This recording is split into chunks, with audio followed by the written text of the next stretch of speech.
My next guest on Talk Music Podcast with Will Dorsey Jr. Friend of mine now since 2014. He plays bass in a band called King 810. So, everybody, put your hands up for Eugene Gill.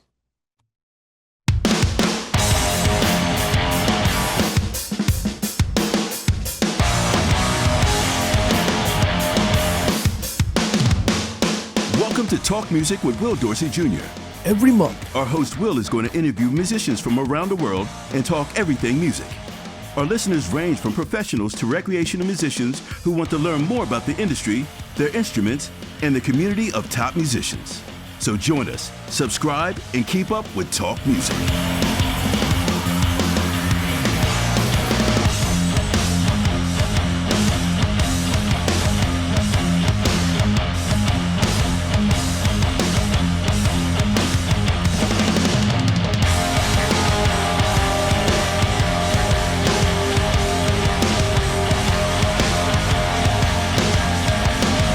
visit us on www.talkmusicpodcast.com.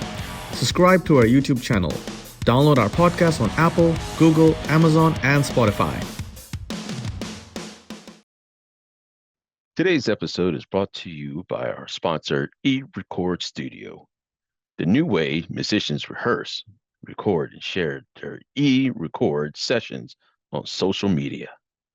Visit ERS on eRecordStudio.com. Download this amazing app on Google and Apple Apps stores. Eugene, what's up, Hell, bro? What's going on, man? How you It's been doing? too long. Ah, Hey, man, I'm good. man. Yeah, I'm living. Dude, man, it's been years. Now I see that you're, Eugene Aaaron Gill. Is that what you? Well, I just put like Eugene Gill was taken on Instagram. There's Oh, was another it really? one out there that's not my father. So yeah. Okay. So yeah, I don't know. They didn't want to give it up, so I was like, all right, Oh. I guess I'll just go with the first and middle name, which I always thought was like kind of, I don't know. I didn't really have. It was before, like on my other handles, I go by Gene 810, Oh, and I right. just never changed the Instagram one. Right. So Okay. that one's the only one that's still Eugene Aaron, but it's just first and middle name. It's not Okay. like it's not like a stage name or anything. You know what I mean? Right. It's not like Kendrick Lamar. You know, Right. I wish it was. You know, Right. I Yeah. wish it was like Kendrick Lamar, Oh. but Oh man. yeah. Man, Uh, can I tell people how we actually met from like back in 2014 and you can um tell people whatever you want. I'm sure they've heard. I'm sure they've heard way worse about me than anything you're gonna tell them. So well I feel think free. I think no I think I watched you guys this is back in 2014. I just want to let everybody know back in 2014 we're both bands, Body Count and King 810 were on Mayhem Festival. And I don't know if it was you that I met first or your mom. Mm. Yeah, yeah. It might have been mom's. It might have been Right, mom's yeah. because she was fangirling hard over Oh, Ice really? T. Oh Oh. man, it was like, I mean, I was stoked when we were there too. I mean, I'm not to sidetrack, you know what I mean, huge, but just growing up, huge Body Count fan, you Oh, know, man. and but my mom, man, Yeah. my mom started, my mom saw Ice T. She like grabbed, she's like, that's Ice motherfucking T. I'm like, Right. mom, like, be cool. Like, I haven't broken my cool. Like, we're like, I think at that point we were like maybe a quarter of the way through the tour or something. Yeah. And, Yeah. which is sad to say that like we're a quarter of the way through the tour and like we hadn't met yet, but like, Right. that's how big that tour was. Like that tour was massive. There's It so many was. people, and we were the new kids on the block, so we were always kind of trying to stay out of the way, and everyone thought that we were being like uh too reserved or something. You know what I mean? Like, because there were 14 of us on that tour. That's another thing. Yeah. 14 of us on a bus on that tour. It was just us, Woo! on our first like humongous tour that we've done, and so we just kind of try to stay really. Right. Right. And So only your bus was just filled then. Oh yeah. Yeah. Just every bunk, every bench, every inch of floor, wherever you could get in, get in where you fit in. That was the motto of that one. So, Wow. I think the only group that rivaled us in size of just like immediate crew was you guys. Oh man. Because you guys got, I mean, it's the five of you, Yeah. Well, more than that, because Yeah. it's you and it's Juan and it's Ernie and it's Vince and it's Ice, obviously, and it's Ice's son Right. and Shawnee Sean, and yeah. you know what I mean, like so you guys got as many people on stage as we do, Right. and that was, I think, what eventually led to us meeting was, I remember Ice coming up to us and being like, shit, y'all like a gang or something out here, like, and, yeah, because we're all black. Everybody got King jackets on. Everybody got the same shit on. Everybody got the same, everybody got the 810 tattoo on the leg and stuff. It's like, shit, y'all like a gang or something out here. And he starts talking to us, and we're like, we're just, he's like, he noticed how we were moving. Yeah. And noticed the kind of similarities and just keeping the crew close and tight knit.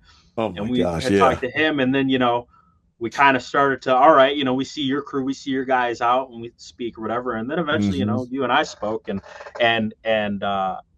but yeah, Moms was like really like on it when we were at the Detroit date, bro, because she was like, I don't know if she ever got to meet Ice or not. I know I introduced her to you. Yeah, definitely. And she always, she always asks, how's Will doing or whatever, but man, she's awesome. Yeah, she is awesome, man. That's number one. Her and my grandmother are number 1 and 2, and I don't know who's the bigger supporter, but definitely huge support behind me in doing all this. So that's great. Man, I can't be too mad about her.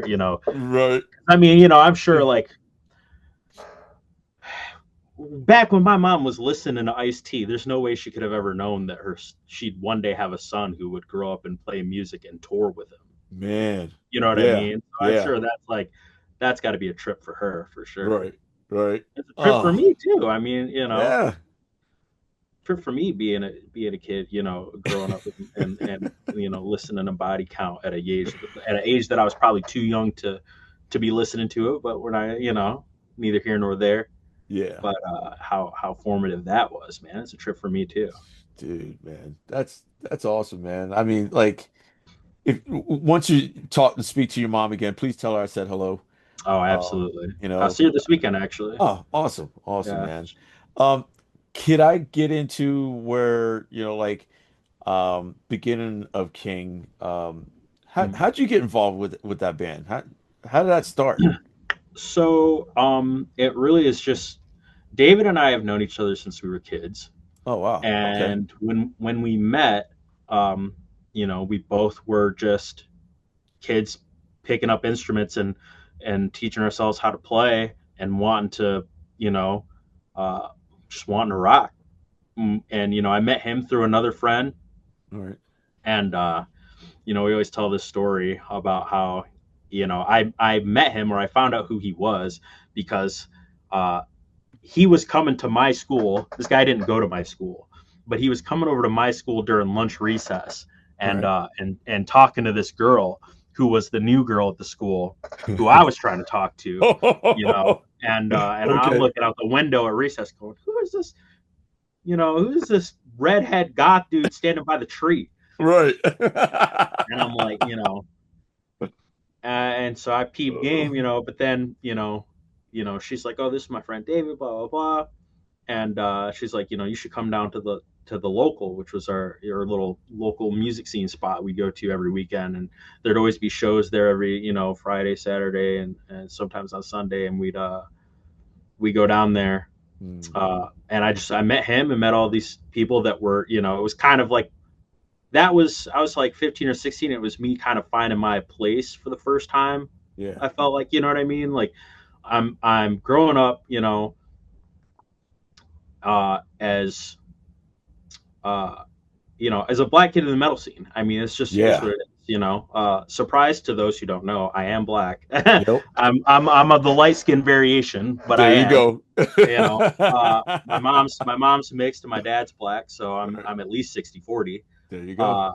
But you know, not many kids like me no one like me in my neighborhood, that's for Yeah. sure. Yeah. Grow up being a black kid in the metal scene, you know, or into metal music, into heavy music, and I was into more than that. You know, I always say I always had something of everything in the house. You know, I had one uncle that was into rock, with one uncle that was into rap. My mom was always listening to R&B. My grandmother listened to oldies. Like I got a taste of everything, but Damn. being into the stuff I was into, you know, when I start finding my own music and I'm listening to Korn and Slipknot and Rage and then, you know, I'm at Hot Topic, I'm buying the Jinkos, the spike Right. collars, you know, the black nail polish, everything, you know, and so it's Yeah. like, you know, getting into the local music scene was where I finally found like a home, you know, Mm. with people that were into the same things I was. And Right. so that's, you know, where I meet David and we just, you know, said, hey, I'm trying to start a band. You know, we had hung out for a bit or whatever, and then I had this band I was trying to start with some other friends.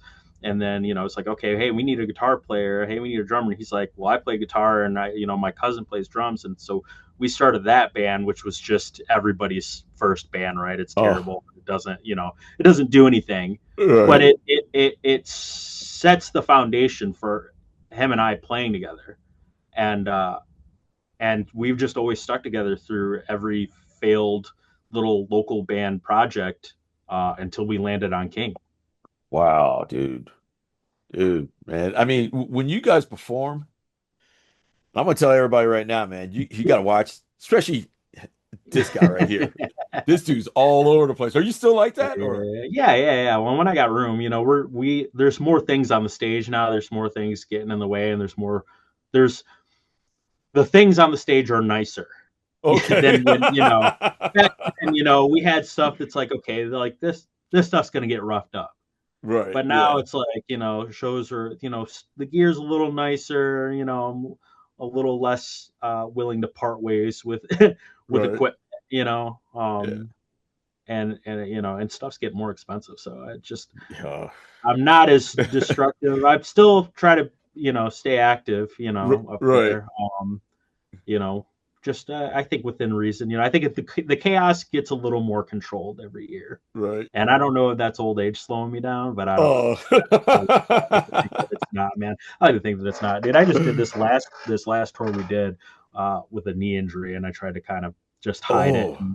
and you know, it's fine now, you know, Right. but it was fresh at the time, so it was kind of hindering my movement. And I'm up there, you know, I'm up there thinking like, man, I look like crap right now. You know, I'm slow. People think I'm, you know, I'm getting old. I'm losing the juice, you know. Oh I'm in man. my head, you know, while I'm playing, thinking I'm not doing enough, you know, and then, you know, Right. somebody comes up to me afterwards. It's just like, dude, your stage presence is insane. I don't know how you know, move up there and, you know, all this, you know, you got all this stuff on you and just, you got to be dying up there. And I'm just like, I guess I still got it then. Cause Right. you know, in my head, I'm thinking like, dude, I look just slow. I look depleted up here because Oh I'm just man. thinking like, man, this knee thing's killing me. But it's all good now and everything's fine with that. But Wow. Dude. yeah, Hey man.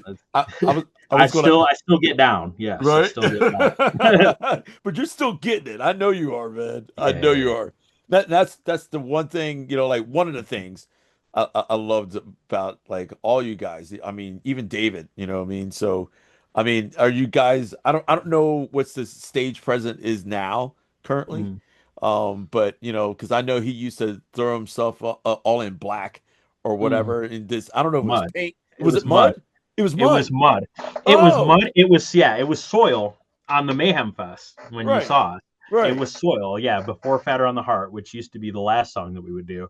Um, he would go and yeah, there'd be a giant trash can full of soil that we'd have to mix every day for him to then go jump in, cover himself in mud, and get back up on stage. You know, it was like about a week of that tour before stage manager had enough of our, you know, had enough of dealing with us, and Dude. he, so we started having to put like garbage bag and stuff like tarp, like cover the Oh, stage before yeah. we would go on. Lucky enough, we were the first band on, and we're Mhm. playing at like noon. Yeah. Yeah. We're really doing too much for being the first band because we've got like we dude, what opening band on a festival stage have you ever seen come out? We got banners, we got scrims, we got uh caution tape, we got Yeah. like 10 people on stage. Yeah. You know what I mean? We got guys on stage with AKs, we got dancers, we Yep. got a guy just in all black with a camera on his face, and then we got Oh, this guy going and doing a wardrobe change and getting into mud and coming back, you know what I mean, and get flinging mud all over the stage. And it's just like, I'm sure everybody like behind the scenes on that tour was just looking at us going, what are these guys doing? dude. Like, what, who I, approved this? You know what I'm saying? Whose man is up there? But man, I gotta tell you a story. So, me and Eddie, from the singer for Suicide Silence, Mhm. um, we were just like we were both just in awe, really, watching Mhm. you guys. We were like, man, these fuckers kill. Yeah. Like these guys get down. That's what I'm talking about. Like it's like we were both like saying, it's like I love these guys. Like it was just incredible, just watching you guys, but still you guys put a hell of a performance up on there, man. And you guys just came with it, man. I've never seen an opening band ever doing that, what you were just saying, Mm. just doing that. It's like, man, I just want to say thank you, just for shaking things up, man. Like Man. you guys killed it, man. Thanks. Absolutely killed it. So I just, as me being as a fan of you Uh, guys, you know what I mean? yeah. So I'm just saying that. Man, I appreciate that, man. Because yeah, dude, it definitely, I mean, we were, young and just kind of like that was the attitude, right? It's like we're young, we're making a debut to the world mostly. I mean, we had, at that point, uh, we had been a band for 5 years, Oh, and really? King had existed for 5 years at that point. Yeah. Um, Oh, and yeah, people don't realize, yeah, that like we really were out here paying our dues, like because I know a lot of people seeing us kind of pop up on the scene, and and we're on Roadrunner Records, and we're getting the Mayhem tour, and then we're getting the Korn and the Slipknot tour after that, and yeah. people are like, oh, industry plant, industry. People love to say something's an industry plant when they've never heard of it before, and it just kind of comes out of nowhere. But we didn't really come out of nowhere. You know what I mean? Like Right.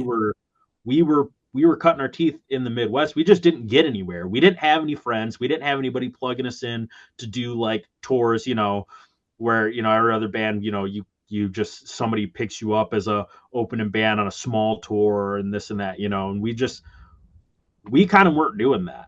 Right. Um, we when King started out, I mean, well, the first few years of King were like kind of a different band almost. And Right. in fact, we did just kind of go by King for the first like couple years until like adding the 810. So the 810 was kind of like a rebranding of the band. And the whole shift of like what we were doing kind of changed. The focus of what we were doing kind of shifted, and we scrapped all the material that we had at the time. Right. Decided, we were taking it in a totally different direction that was more what we wanted to do, because when the band first came out, we were just trying to do what everyone else was doing, which Mm. what at the time was metalcore slash like gent slash proggy, whatever, like just kind of the thing. Everybody listened to, Meshuggah and then Yeah. thought that they could do that. And Hmm. um, that's not exactly what we're doing, but you know what I mean? Like it was more in that realm than what we're doing now. Hmm. Um, and I think, yeah, one day we just kind of woke up and realized like, this isn't like, this isn't us. This isn't the stuff that don't get me wrong. Like I love Meshuggah, but like, Yeah. this is, we grew up on new metal. We're new metal kids. We're goth kids. We're, you know what I mean? Like Hmm. Korn and Slipknot, stuff like that. That's our shit growing up. So Yeah. we need to keep it true to ourselves and do the stuff that we want to do. Mm. And so we scrapped it all, and we wrote Brahma and Dragging Knives. and Mm, those were the first two songs of like what would be King as it exists now. okay. Okay. And that was with those other members of the of that band. Were they around that time during that like during the 2014? Was Yep, that they were the that was previous? yeah, the with the two Andrews, yeah, Beal and Okay. Workman. Yeah. Yeah, they were there. I mean, that's what formed the band, was Right. us four. Um, and the initial iteration of the band Right. also had a former guitar player of um, Chiodos, if you're familiar with that band. Oh, okay. Very, big, emo, whatever you want to call it, band, Hmm. screamo. Yeah. Uh, you know, Also friends of ours growing up in the scene and stuff. We started playing with him, so it was like the four of us. We were already playing together, and then Jason, this other guitar player, we start rocking with him. We Yeah. form King. We do the stuff we're doing. He kind of has to split his time between us and Chiodos, and it got to a point where he couldn't do both. Yeah. And at the same time, we're like, we kind of want to you know, revisit everything. And so everything just kind of took a mutual split as it needed to. All right. And we did those songs, what I'm talking about, and then did the Midwest Monsters EP. And Yeah. that was 2012. Oh, wow. Um, Okay. All right. so, yeah, so it was the four of us. Right. And that's the band that you saw in 2014 on Mayhem. Right. Yeah, was us four. And so the four of us were the four original founding members of the band. Yeah. Got you. Got you. Now, what happened to those other two guys, that were in it, with Hmm. you guys? Um, Life, I guess. Yeah. I couldn't really tell you. Yeah. I haven't spoken to either of them since they left the band. Right. It's not and honestly, like, I think at this point for me, like, it's just all right, like, Yeah. it's kind of an indifference. Like, it's not. I don't have like ill will towards them or whatever. They had their reasons for leaving. They had their Right. reasons for not keeping in touch or whatever it is. You know what I mean? Like, uh, I guess if you decide, one day you wake up and realize like it's not for you, it's not for you, and you can't. I'm not going to force that on anyone. I'm not going to press the issue of that. Yes. If you realize it's not for you, it's not for you. But if you know it's not Right. for you, like, stay over there then, because I know that it hasn't changed for me. You know what I mean? And Right. it hasn't changed for David. That's why we're still here. That's Um, good. Like telling them and dudes, it's get out of my way. You know what I mean? Yeah, and like I said, like, it wasn't. I mean, I didn't even have a discussion with them about leaving. They just, they talked to David about it or whatever, and David, told me, hey, like, so and so's like said they're done. Like, all right, well, what's next? You know what I Right. mean? And that's always been like the attitude is not like dwelling on like, we're not gonna make some big uh press release or whatever about it. Yeah. Like, we're just not, you're not going to hear about how so and so left the band. Like, you're just going to see us pop up at the next show, and it might look a little different, Right. but Right. it's still going to be King, and it's still, as far as I'm concerned, it's still going to be me and still going to be David at the end of the day, because we're not going anywhere. Right. You can only know for certain with yourself. People are unpredictable. You never know what's going to change in someone's lives. Hmm. I think I know David well enough at this point. Spent the majority of my life with this guy. Yeah. Neither of us are. This is what we're here to do. That's awesome, man. Um, I But was. Oh, sorry. Yeah, oh, go ahead. Go just ahead. to finish on that thought. Yeah. They. I guess I am just going to be done with it. I Right. thought I had more to add to it, but I was just like, Uh, you know what? Nothing more needs to be said about it. They, right. they made the decision, and I wish them the best. I hope that, they're happy with the decision that they made, because me personally, I don't think I'd be happy with it. I think there'd always be something that'd be like, something calling me back to Yeah. this, the music, because as far as I know, neither of them are doing anything musically. Oh, really? Okay. So it's just like, um, to just give it up completely like that, Yeah. I don't know. Wow. I couldn't. Right. I couldn't do it. I couldn't do that either. But I Yeah. mean, I haven't spoken to them in years. Yeah. And kind of lost touch after Mayhem Fest. So maybe in 2015, maybe, Hmm. like this, like texting like you and the other two Andrews, or whatever, like maybe happy birthday or something like that or whatever. But nothing, I haven't talked to him after that at all. So Yeah. I mean, I've been in contact with you, mostly, Yeah. compared to anyone in your band, but oh, um.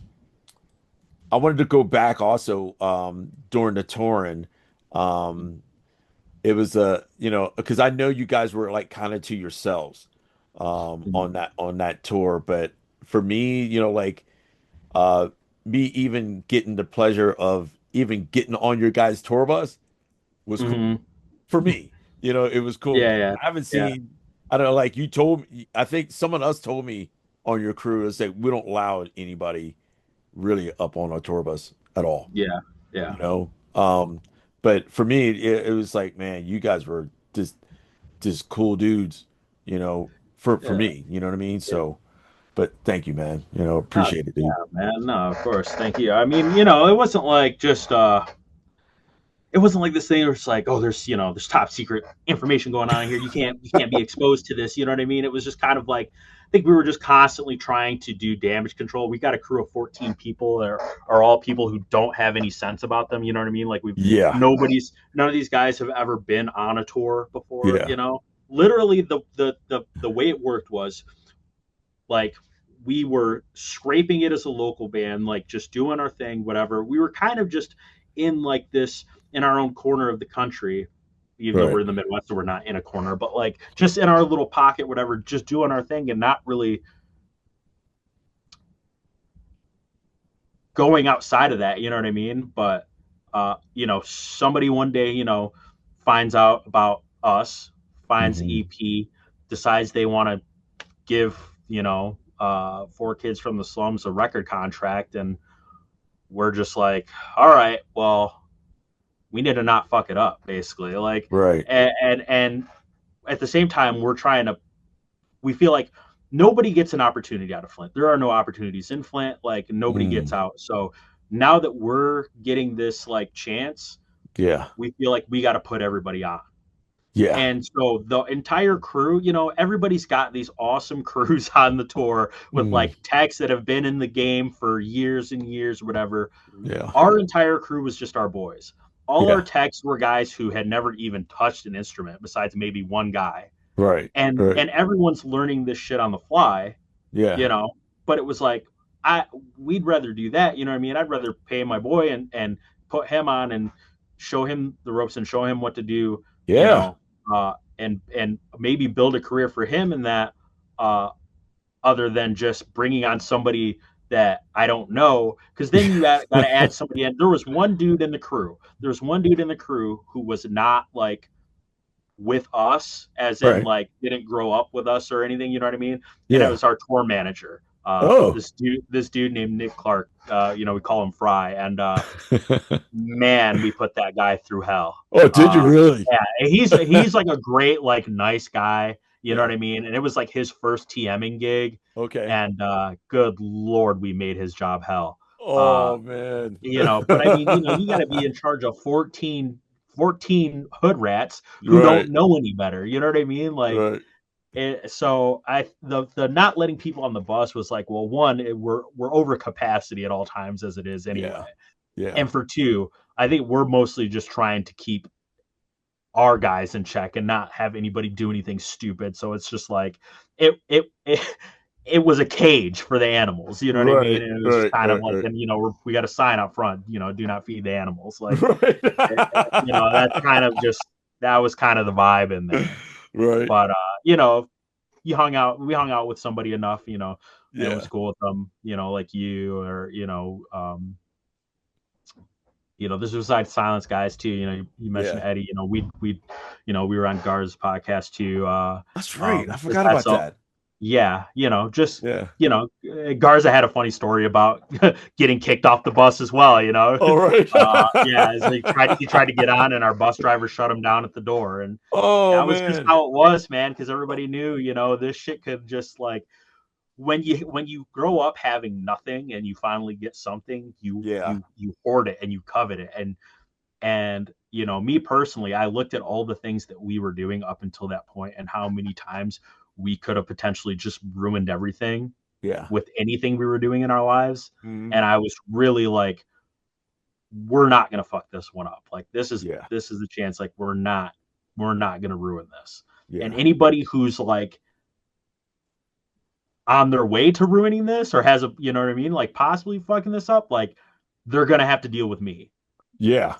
And it came to that a few times on that tour, Oh and wow. that's another reason why, you know what I mean, like we didn't let too Y- many y- people on the bus because we had to go handle some business on the bus a couple times, had to Wow. have a Okay. few little sit downs on the bus, so Right. Yeah. that's it was it's what you got to do, man. It's what you Yeah. got to do. You're finally given a chance. Man.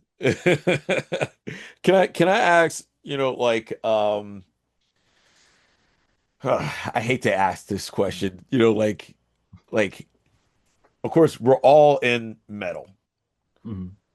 What kind of genre would you put, like what type of metal it is?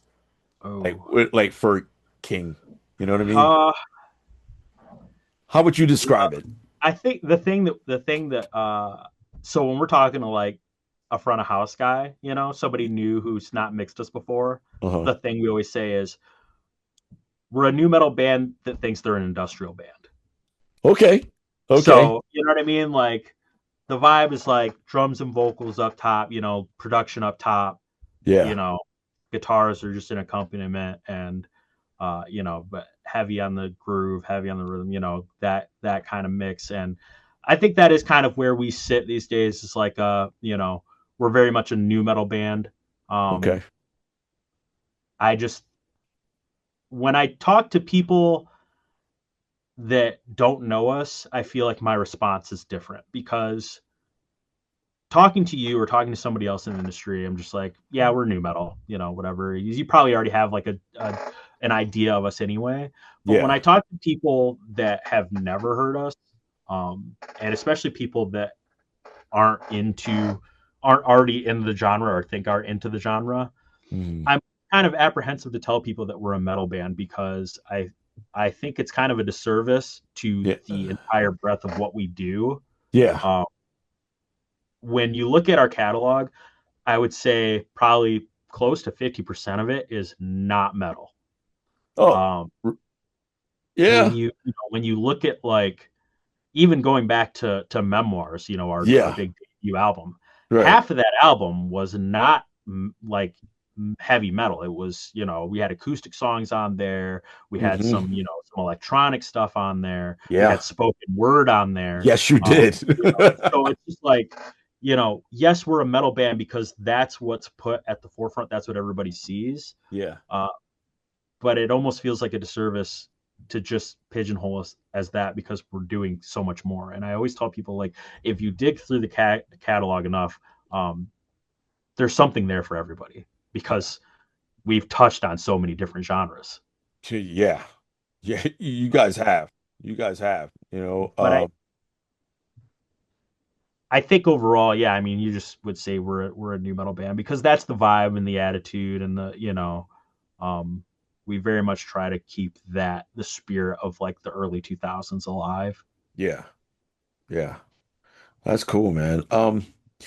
Can I, like let people know that, from memoirs of a murder, Mhm. um, to Rust Belt, new metal. Mhm. Um, I felt like you guys grew, like Mhm. from the first album. I love that first album. Absolutely love it. I played it to death, so, Mhm. but listening to your new album, I noticed there was a big, big difference of sound I noticed that, drums sounded more natural on your newest record. For that, whose decision was to do that? So that's David's idea, really. He came to me at the end, towards the end of the year last year, and the other guys in the group, and he's like, I got this idea, and he has this whole story that he can tell better than I can about how he came to that idea. Right. Because it was some weird like Egyptian vision quest he was on. But he basically, comes up with this idea to do 3 records this year. And they're all done live in studio in front of an audience.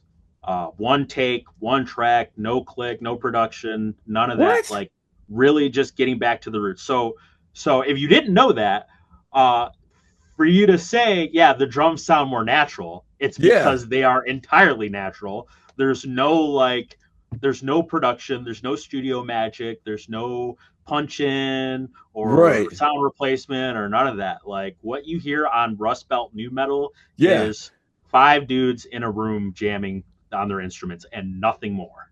Oh my. Obviously some mixing and stuff, you know what I mean? Some little post-processing to make stuff sound nice. Yeah. Because if you just stick a mic in a room, it's going to sound pretty shitty. But but that aside, the instruments and everything you hear on the record, I mean, that's us. That's just us. And it's raw. And that was by design. It's very raw. It's very, primitive. And we were trying to, like I said, capture that feeling of early 2000s nu metal, going back to Rage, going back to Korn, doing it how they did it. I was just about to say that because it reminds me of that rawness of how they played on those records like that, and it doesn't sound super produced. And I think for me, even did you do Generation Pain? Did you play bass on that? I did not. You did not. Okay. No, Josh Schroeder wrote that along with him and Morgoth and David and Taylor. They that was like their thing. You know what I mean? Okay. Okay. So not on that one. Right. Okay. All right. I was just saying still, like the way you guys play on this, and it sounds like for me, since of course I'm going to pick out the drums, of course, you know what I mean, and your bass playing, because I just noticed that you could feel the energy more in this record compared to going back, or in between, because I listened to all those other records you guys did too. I'm just saying, you can feel hear that energy in the music right now, in Rust Belt, Yeah. So the thing about Generation Pain is that Generation Pain is like a separate single from Rust. It's not on the record on Rust Belt nu metal. Yeah. Right. So I'm sure it's getting confusing because we're just like blowing content out of our ass this year. But like Rust Belt nu metal was recorded, and then Generation Pain is like a separate single from Rust Belt nu metal, like in between. Okay. So that's why Generation Pain sounds a little different too. You know what I mean? Like, because that was the vibe of that record, or that song when they were doing it. You know what I mean? It's right. Like I said, like Josh wrote it and Josh, tracked it in his like studio in his space, and it sounds like his production. You know what I mean? Yeah. The Rust Belt thing is, it was a totally separate session with the rest of us, like doing that thing. So they're going to sound notably different. Right. still have that like vibe, still have that energy. Yeah, for sure. But Eh, can I ask, like your writing process? I mean, like, do you guys, I mean, did you write all the music first, or did David have lyrics already? And you uh, guys put it on the music over top of his lyrics. so it always kind of changes, I feel, and like the way we used to do things, um, you know, were very lyrics first, Right. um, and a lot of that stuff too, you can kind of see in like Josh and David working together, because they have written the majority of King's stuff. Yeah. Um, Together, and a lot of it will start with David. And it may not be vocals, it may be a theme or a Yeah. color or some kind of reference. We do a lot of like looking at movie soundtracks, Oh, damn. movie scores and Okay. stuff. To kind of try to capture that kind of vibe. Yeah. Especially with a record like La Petite Mort. Hmm. Um, very heavily influenced by like movie soundtracks. Um, Mm. Lost Highway soundtrack, stuff like that, Uh, and this record, I guess, kind of a mix, Right. Um, his idea for the record, or his idea for doing these records this year, was everybody in the band write 10 songs. It's individually. Okay. Okay. And then just kind of come together and see, who's got what. Because, at that point, you've got at least 40 songs. We're trying to do 3 records this year. So it's a good start on, building on stuff. But you see, all right, well, we like this song and we'll put something to this. So some songs did start with like David just sending like a cappella voice memo. Yeah. He might have an idea for a part and he might be tapping out a tempo or something while he's doing a little vocal thing. Hmm. And then some things, might be, it might start, I might have started it, or the drummer, or the guitar player. Um, so it kind of changes now that you have more heads in the writing room, I Yeah. guess. You know what I mean? Um, Especially for stuff like this, the Rust Belt new metal, because there's still 2 more to come after this one that's already out. Oh, you Um, serious? Yeah, so There's there's there more? there are 3 records. There are 3 records that'll be out this year. So Rust Belt 1's already out. Okay, right. We just recorded Rust Belt 2 a couple weeks ago or so. Um, and then Rust Belt 3 will get recorded later this year, somewhere in between these tours that we're doing. Right. Um, because we've already done 1 month-long tour this year earlier with Upon a Burning Body, who was also on the Mayhem Oh, Fest. yeah.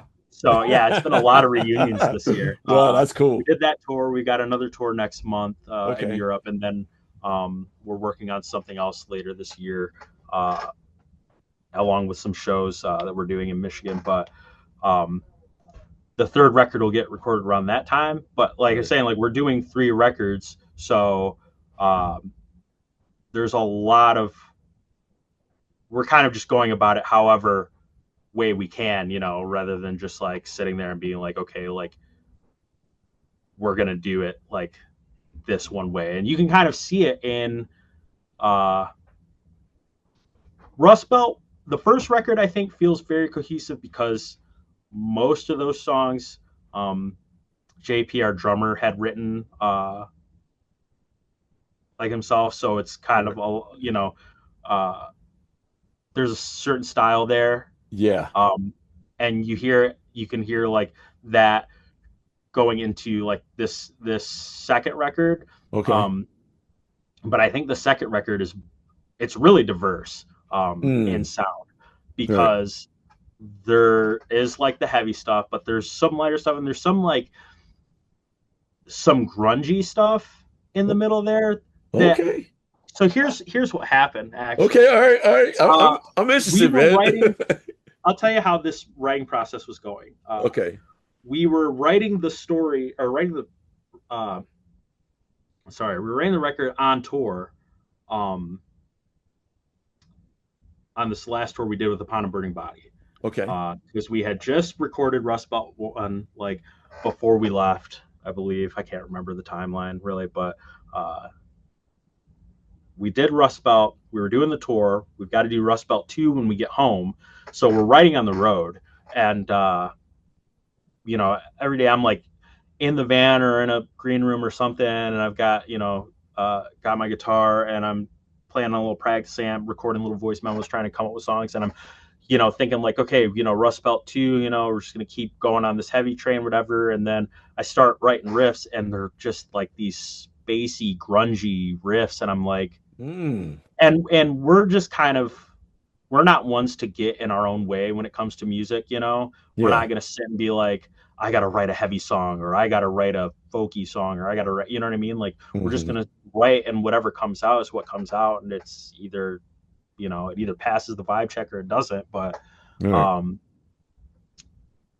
everything I was coming up with just sounded like grungy. And I was like, I don't know why I'm in this mode. So and I'm like, you guys might not be feeling this shit at all, but this is where I'm at right now. And, right. And then come to find out, David's been driving the van at night and blasting Alice in Chains and Stone Temple Pilots while I'm sleeping in the back with my head like right next to a speaker. Right. So I'm just getting like this subliminal drilling of like 90s grunge just deep into my brain. Dude, there's nothing wrong with that. Yeah, and I'm like, I cannot for the life of me figure out why I keep writing like these grungy riffs. So, but we were all on the same page with it, so that's cool, And Bryce, our guitar player now, he's on with it too. So some of this record, a little grungy, and I think we set the tone already with the first record, like, new metal's here to stay sort of thing. You know what I mean? Yeah. Like, this is, kind of going back to our roots. Like this record's very much about like who we are, where we're from, like, kind of how we came out, 10 years ago. Yeah. And kind of made this like bold exclamation of like, this is where we're from and what we're about. Right. Kind of the same thing here, but as awesome, as it is to be doing 3 records in a year, there's no need to do the same thing 3 times in a row. So then people just get bored of it, right? Oh, and I always say, like, if you like the first record more than the second record, first one's still there. Keep listening to it, So that, with anything, like, you don't like the direction that we're going with something, and you like the old stuff, it's not going anywhere. You can still hear it. We'll still be playing it live.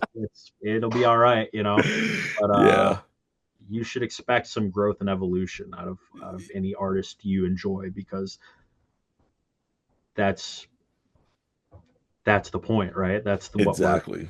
Yeah. No, the point is growth and to branch out and experiment, and that's the beauty of music, is it can take you anywhere. Exactly. So why be afraid of that? Why fight that? Right. And that's kind of, the outlook there. So it's still, but I think it still fits. There was a moment where we're kind of questioning does this still fit the new metal vibe? Yeah. And I say it does, because I mean, new metal, lots of early new metal is rooted in that grungy sound, or kind of carried over into it. Because I mean, you would call Stained a new metal band, right? Exactly. Yeah. But like, listen to those songs. Listen to Stained, very grungy. Mm-hmm. Very. Very, very Pearl Jam influenced, So it'll be all right. Man, this leads me up to my next question for you. What were you listening to when you were a kid, when you were coming up playing bass? Oh, so, well, it's an interesting question to answer, because I didn't grow up playing bass. What? I started playing guitar. I am the stereotypical failed guitar player turned bass player. It really wasn't that. It was just like, David and I, it was always like, if one of us joined a band, we were bringing the other one in, right? Yeah. And so when when we were starting this band, the members of this band came from another band that we had, growing up, and joining that band, it was just kind of like, he's like, hey, I'm going to join this band and we need a bass player. Do you want to do it? And I was just like, sure. And I like took this brand new guitar I had just bought, Oh, saved my money up and bought this guitar like a week before he asked this. And I oh take it back man. to Guitar Center and trade Right. it all in for bass stuff. Right. And then that was it. And I was like 20 years old. So I didn't grow up as a bass player. Oh, Uh, okay. but that's not to say that I didn't grow up like noticing bass Right. players. You know what I mean? Like, and I've always, I grew up. I mean, I grew up on so many different things. I grew up on Metallica. Right. I grew up on at a very young age, Metallica, Slayer, Right. like Megadeth, like the big four, like my like that. Black Sabbath, like War Pigs is like one Yeah. of just was talking about this yesterday because Mm. rest in peace Ozzy Osbourne. Yes, sir. Um, Yep. I was talking about War Pigs is one of my first memories as a child of like music, just in general, you Wow, know, man. but especially heavy music. I remember, dude, like 3 or 4 years old, loving that song. Yeah. Um, so we talk about like influences for bass. Hmm. Still, I think even without like being influenced in a way of like, oh, I grew up like listening to this and wanting to like emulate like they're playing, like I obviously always took a notice to like Tim from Rage Yeah. and Ryan from Mudvayne Mhm. and Paul from Slipknot, dude. Like, Oh and my and gosh. Paul growing up, at least when we were younger, I felt like wasn't getting enough credit. Oh, it's Um, no and question about it. until I realized, yeah, that he was doing a lot of the writing in the Oh, early Slipknot days. Yeah, dude, like the first, like especially like self-titled in Iowa, yeah. like Paul was writing a lot of those songs, and that made me like look at myself differently as like a bass player and my role in the band because everybody just kind of thinks like the bass player, especially in metal, is just you're just kind of there Yeah. and you just fill in where it needs to, but you don't, what I mean, you come in last, you know what I mean, like Yeah. you're just the last thing, and uh man, people only knew, you know what I mean, like Hmm. those all those killer riffs you love from early Slipknot songs, man, and Yeah. even like the one that actually it was him talking about writing Before I Forget, and that riff Oh is my gosh. insane, you know what I Yeah, it mean. is. Yeah. Yeah. Yeah. And so I'm like, there's more to it than just, you know what I mean? Like just playing the bass and not just following the guitar all the time, and you hear Exactly. that a lot in our music as metal band. It's not just the bass following the guitar all the time, bass Man. very much sits in the rhythm pocket with the drums as it should. Right. I was gonna say, speak on that, man. Go ahead. Yeah, Keep going, yeah, man. Keep no, going. absolutely. Keep You already going. know. You already know Yeah. as a drummer, like Keep the going. yeah, the rhythm section stays the rhythm section. The leads can do all, the guitar and the vocals can handle the melody. Hmm. Um,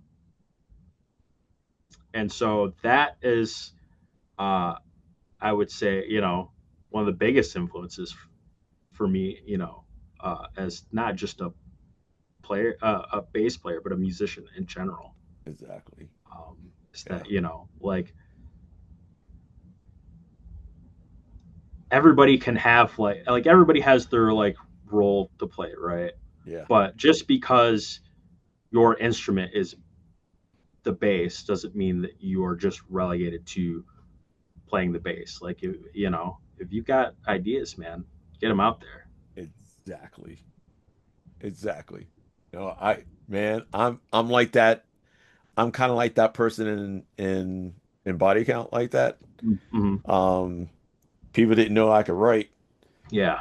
And of course, like on my second record with Body Count, um, we were going through songs, and we were taking songs from other people too. Mm-hmm. And like they would submit some songs to us or whatever, and we were going through it, just some of the riffs, like, man, we need a different riff or whatever. And of course I came up with a couple different riffs, and our producer, like, and I don't know how to play guitar. I know how to sing it, Mm-hmm. and I sung it in my phone, and I just started playing them different riffs. I was like, oh, I like that, and I like that one too, and kind of built the song with me. And like that was for No Lives Matter, for Body Count. And I remember we were recording that song, and Ice was like, "Oh man, like, because we had all these group of songs and we needed a few songs more, and I submitted in that song, and I put down drums or whatever, and Ice asked, "Who written this song?" And Will's like, "Oh man, your drummer did," and he just looks at me and go like, Yeah, right. and he's like, "It's all right." Right. All right. Yeah, I you were love feeling it Ice, till you saw it. Right. You were right? feeling it Yeah, till you it's all found out right. who wrote it. You're like, I Yeah, guess. I it's all right. guess. Yeah. I'm not gonna lie. I'd be like that too sometimes. Our drummer writes a lot. I mean, like he's young too. You know what I mean? So Yeah. it's just like I'm always just like, you know what I mean, young guy, whatever. You don't know nothing yet. You know what I mean? But being a hater. You know what I mean? But really, he does have good writing chops, and that's Right. the thing, man. Because not every player is a writer, Yeah. and not every Yeah. writer is a player. You know what I Exactly. mean? Yeah. Um, and so to be able to do both, man, and to be able to do both at a young age, man, yeah, I mean, Mm. it's something special, But we got to bust his ass still, you know what I mean? When he's showing us a part or whatever, and we're just like, oh yeah, here comes that single string bullshit, you know what I mean? Like, bro only knows how to play on one string, you know what I mean? And he'll play the fuck out that string, all up and down every note on that string, but. It's good. But he can write, you know what I mean? But he has the mentality to write. Yeah. So Yeah. he you get the idea, you know what I mean? When it Right. lands in the guitar player's hands, they might switch it up, they might transpose it, they Hmm. add the riz to it and everything and make it, you know what I mean, make it the finished product. But Right. the idea is there, and the ability to convey that idea is Right. important, you know. Yeah. And so, while I gotta bust his balls, the drummer can write. Right. The drummer Right. can write, But and hey, but I do understand what you're saying about bass players. yeah, Like, you guys can write too. And I yeah. didn't know Paul, did all that in Mm. Slipknot, because I thought it was, of course, Mick and, Jim Joey. and I know yeah, Joey yeah, written as well, because I know he plays guitar too, yeah, but I thought it was just mostly the guitars yeah, and whoever, you know what I mean? yeah. I didn't know Paul And written all that. you think that I think a thing that will make you think that, or make most people think that, is that Paul's parts were not crazy. Right. His bass Yeah. parts, not crazy stuff. You know what I mean? Like, uh, very just rhythm, being a rhythm player, sitting in the pocket. You know what I mean? Like Oh, keeping that groove going, and that is smart bass playing. That's and not to say that the flashier bass players, are not smart players. right. You know what I mean? Because you look Right. at somebody like Ryan Martini. I mean, he's Mm. all over the place and Right. phenomenal, and he's a bass genius. Yeah. But Yeah. you kind of have to just know what the song calls for. You have to know, you know what I mean? You have to read the room as a bass Yeah. player at all times. You have to read the room. And, Exactly. I've realized that even with myself, I find that like the songs that I write, the bass parts are Yeah. way more simple than if I'm writing a bass part to something somebody else wrote. Oh, If okay. I write a guitar part, Yeah. I feel like I write like the simplest bass part to accompany it. Yeah. But then like if somebody else like is writing a guitar part, like there's an example, like there's one of the new songs that has the verse is just kind of like a little soft guitar lead, and I was just like, this needs a little more, and I start, you know what I mean, just start kind Yeah. of riffing on the bass, underneath it. But I feel like, when I'm like, if I write the thing as a whole, I'm just like, I hear it differently, I guess. Right.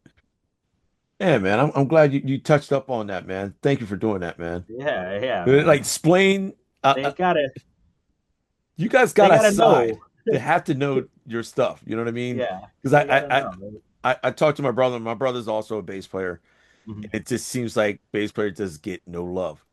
And you know what I mean? And it's just And a big mistake that musicians need to know that, bass player has everything to do with that song. It's the low end of yeah, that song, man. And it's there. You don't know it or not. If it was out of a if it song, was not there, you would know it's not there. Yeah, for exactly. sure. Yeah. And I don't Exactly. have like this like chip on my shoulder. Like I don't feel, you know what I mean? Like trust me, like I am not a person that even wants to be in the limelight, or despite being a musician, Mhm. everything. Like I don't feel like I have to like bring attention to myself, or hey, look at me, like, you know what I mean? Like I don't have like the bass player syndrome where like, oh, I'm left behind. Well, also just I think because like the nature of like King and like where I stand in the band, like I'm kind of at the forefront anyway, right? Because like Yeah. I'm a co-founding and original member,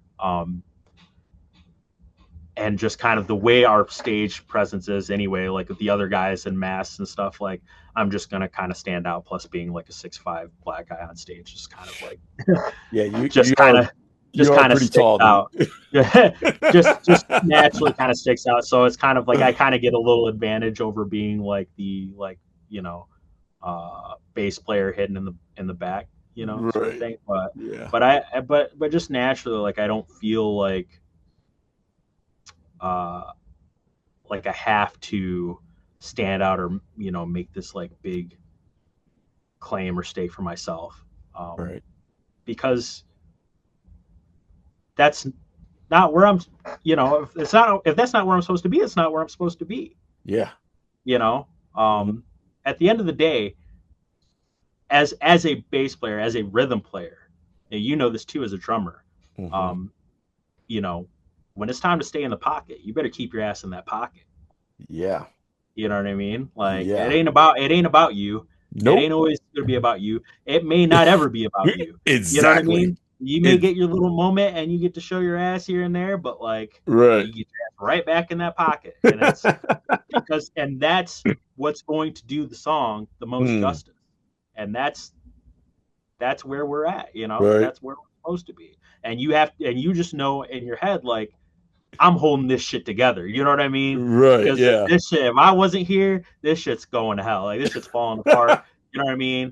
Ain't no rhythm, ain't nobody dancing. You know what I mean? If It's you just put a guitar up on that stage, right. not one person on that floor is dancing. Hmm. But you put just some drums up there, Yeah. you add a little bass to that, Yeah. that's all you need. Yeah, man. Dude, I was gonna ask you, man, real quick, like what else were you listening to besides this heavy like metal, man? What Oh, else were you listening to? Like that well, influenced your bass playing what it is now? yeah. Because man, because you got some pocket. Like Yeah. A lot of rap and R&B stuff, you know what I mean? Like, and I think that's probably where that comes from. It's just because rap bass line or R&B bass line is, yeah, will be just very repetitive and not, we're used to listening to metal and parts changing every 8 bars and right, not going back to it.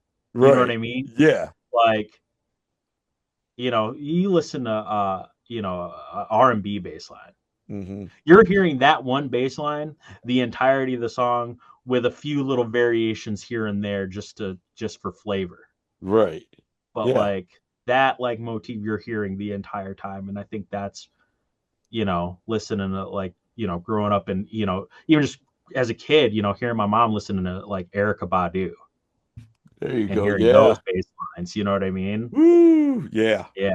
Like something smooth like that just little Mhm. boom, boom, boom, boom, boom, boom, boom, boom, like Yeah. that's all you need. Again, that's all you need. It just has to be there. I Right. find a lot of times, I find myself like trying to come up for a part, that I'm like, I'll sit there and think about it. And then, what I'll end up landing on? What's that? Open root note. Just Mhm. open root note. I'll play 10 different things and be like, Right. none of this shit works. I play an open root note underneath it, and I'm just like, that's it. Right. That's the part. Because that, you know what I mean? Like you don't need much to Right. feel it. Wow. Yeah. No. You just gotta be there. Don't Absolutely. overcomplicate. I think that's the biggest like I think piece of advice I would give to like any bass player. Yeah. Don't overcomplicate shit. Yeah. Doesn't Don't need it. overcomplicate shit. Because the simple repetitiveness, if it's good and it's groovy, will be far more memorable than whatever crazy lick you were about to play over that part. Yeah. Absolutely right. Absolutely right. Yeah. Man. Stay in that motherfucking pocket. Exactly. You gotta keep your ass in that pocket. Yeah, man. When did you wanted to professionally do this? What age were you at? Like, I wanna really get out there and I actually do this. Mm, yeah, I feel like there were maybe a couple points in my life where I decided that because I felt like I knew early on, like when I first picked up guitar and was learning how to play. What age was that? 15 or 16. Yeah. Um, my uncle had, when he moved out of the house, he had left an old guitar in the basement that I just picked up one day, dusted off, and was like, hey, you mind if I play this? And it Hmm. didn't work. Like the electronics didn't work. I couldn't even plug it into an amp. I spent the first year of me playing guitar just playing an electric guitar with no sound, like just the Wow. sound of the strings and nothing else. You know what I mean? Yeah. Like no amp, no nothing. Like I had to play that thing for a year before my grandmother got me my first guitar Hmm. as a Christmas present and a little practice amp. So um, it started there, and I was just like every day, man. Just learning like Metallica songs and stuff. The first song I ever learned was "Seek and Destroy." Ha ha. Yeah, Yeah. yeah, and playing along stuff like that, and just and then I'm listening to Korn and Slipknot. I'm learning about drop tunings, and I'm Yeah. fucking the guitar all up, tuning it down to drop A, and it's not set up for that, and Hmm. then there was like I had some friends who were learning how to play instruments, and we'd say we were going to make these little bands or whatever and just jam and make noise in at my grandmother's house, and nothing really come of it until one band finally played an actual show. Yeah. And I think that first time I was on stage, I was just like, yeah, this is it. Because I had never felt comfortable doing any kind of like performance or speaking in front of anyone. Yeah. Like in school, like doing school plays or speaking in front of the class, whatever. No matter how like well spoken, whatever I have been in my life, like Yeah. when the spotlight was on me, there was always just that like clamminess, Yeah. um, just that little bit of unsettled feeling, and I didn't feel any of that. The stage fright people talk about and stuff, not an ounce of it. Not In an my ounce of it. the first show I ever played, you know what I mean? Yeah. And I think then I kind of knew, um, that I was like, this is it. This is the thing. Like, I'm supposed to be doing this. Mm. But the other moment, and I don't know in the like which came first in the chronological order. I'd imagine it came before that show, but watching the Slipknot Disaster Pieces DVD Oh my gosh.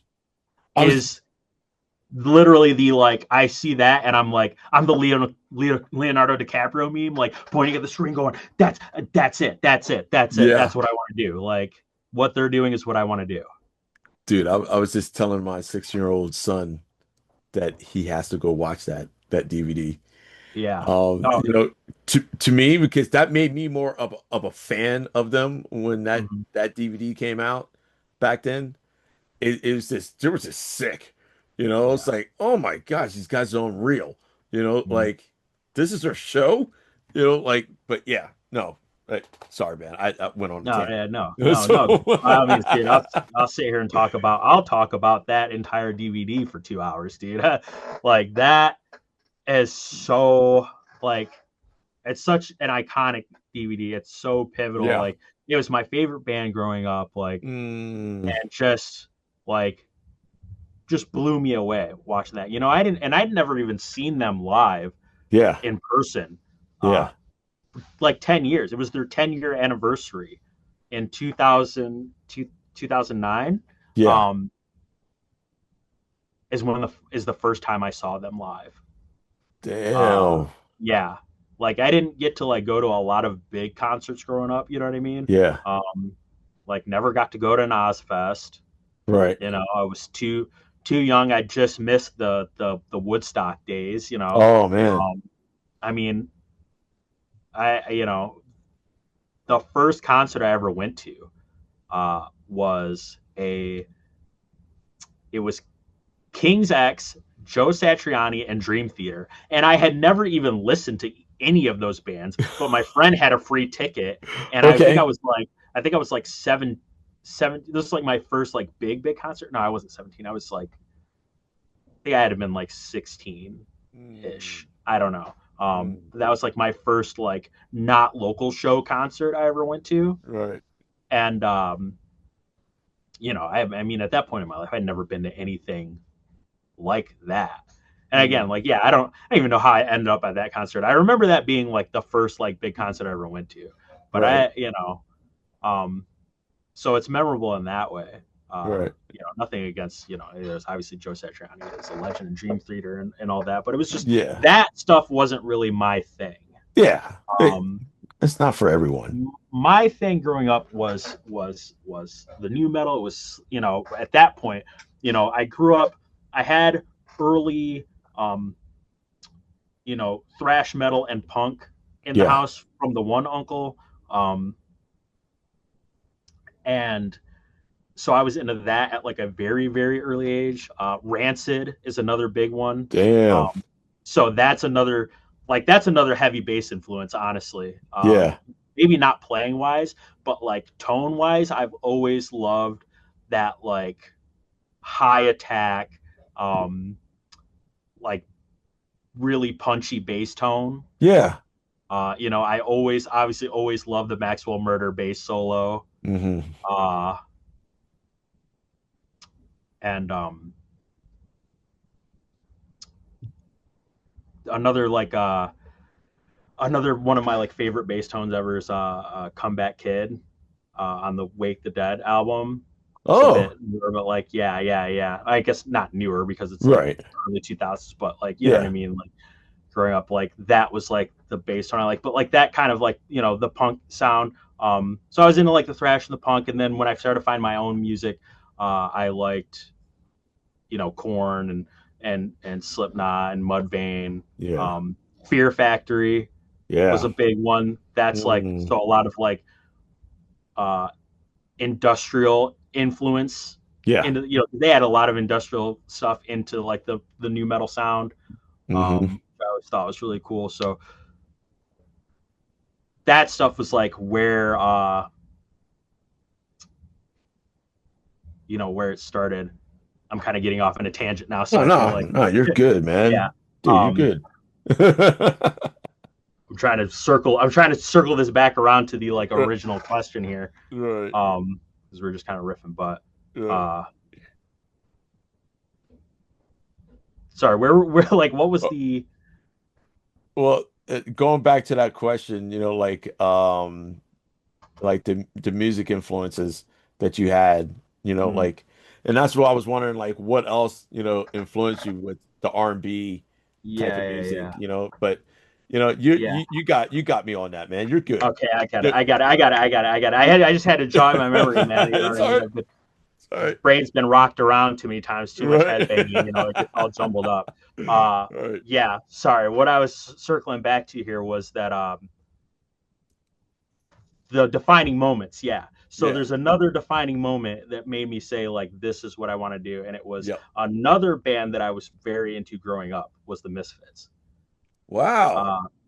Yeah, very huge into Misfits. When I found that band, and I don't know how old I was probably like 13 or 14, I think, when I started listening to the Misfits. Because it wasn't something like I really heard a lot when I was like a young kid with all the other stuff I was hearing. But when I found it, I don't know why, it's just like I just gravitated towards it, and I really liked that band, and I got to see they were on the Misfits All Stars tour. So it was like after Danzig had left the band, and it was after Michael Graves had left the band. Like it was like all these like all the stuff that I was listening to that I got into. It wasn't that, but I still got to see like Jerry Only and Des Cadena and Marky Ramone like play together. So the story of this is I go to this show with the same friend that I went to the Dream Theater concert with. There's a huge juxtaposition there, right? Right. And we go to this show, and we're in the crowd. They're up there playing. They're playing a cover of a Black Flag song, "Rise Above." Oh, okay, and I knew every word to that song, and I don't know why. But that time, like I knew that song. I loved that song. And I'm in the crowd screaming every word. And Jerry Only looks right at me and like points at me, reaches his hand out, grabs me, yanks me up on stage because that dude's such a fucking unit. Yeah. And then he just points at the microphone. They're like in the beginning of the song.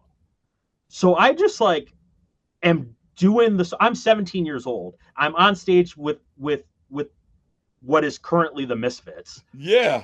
I'm on stage with punk rock royalty. I'm with Jerry Only, Des Cadena, and Marky Ramone. And I'm singing Rise Above. Right, yeah. And I sing the almost entirety of the song to the point where Des Cadena, who was in the fucking band, is backing me up. And I'm just like, and I killed it. And everybody at the show was just like, the crowd went, erupted. And I go to shake Jerry Only's hand afterward, and he just grabs me and gives me this giant hug. And and then the security guard's like showing me like where to go off the stage. And I'm just like, oh my God, like, freaking out. And I go back to like my friends that I went to that show, and they're just like, what the fuck? Like, how did you know what I mean? Like, and, dude, that's awesome, man. Dude, it was just crazy. But I think that was another like there's like three defining moments of like, how did I know I was going to do this? Yeah. That is one of them.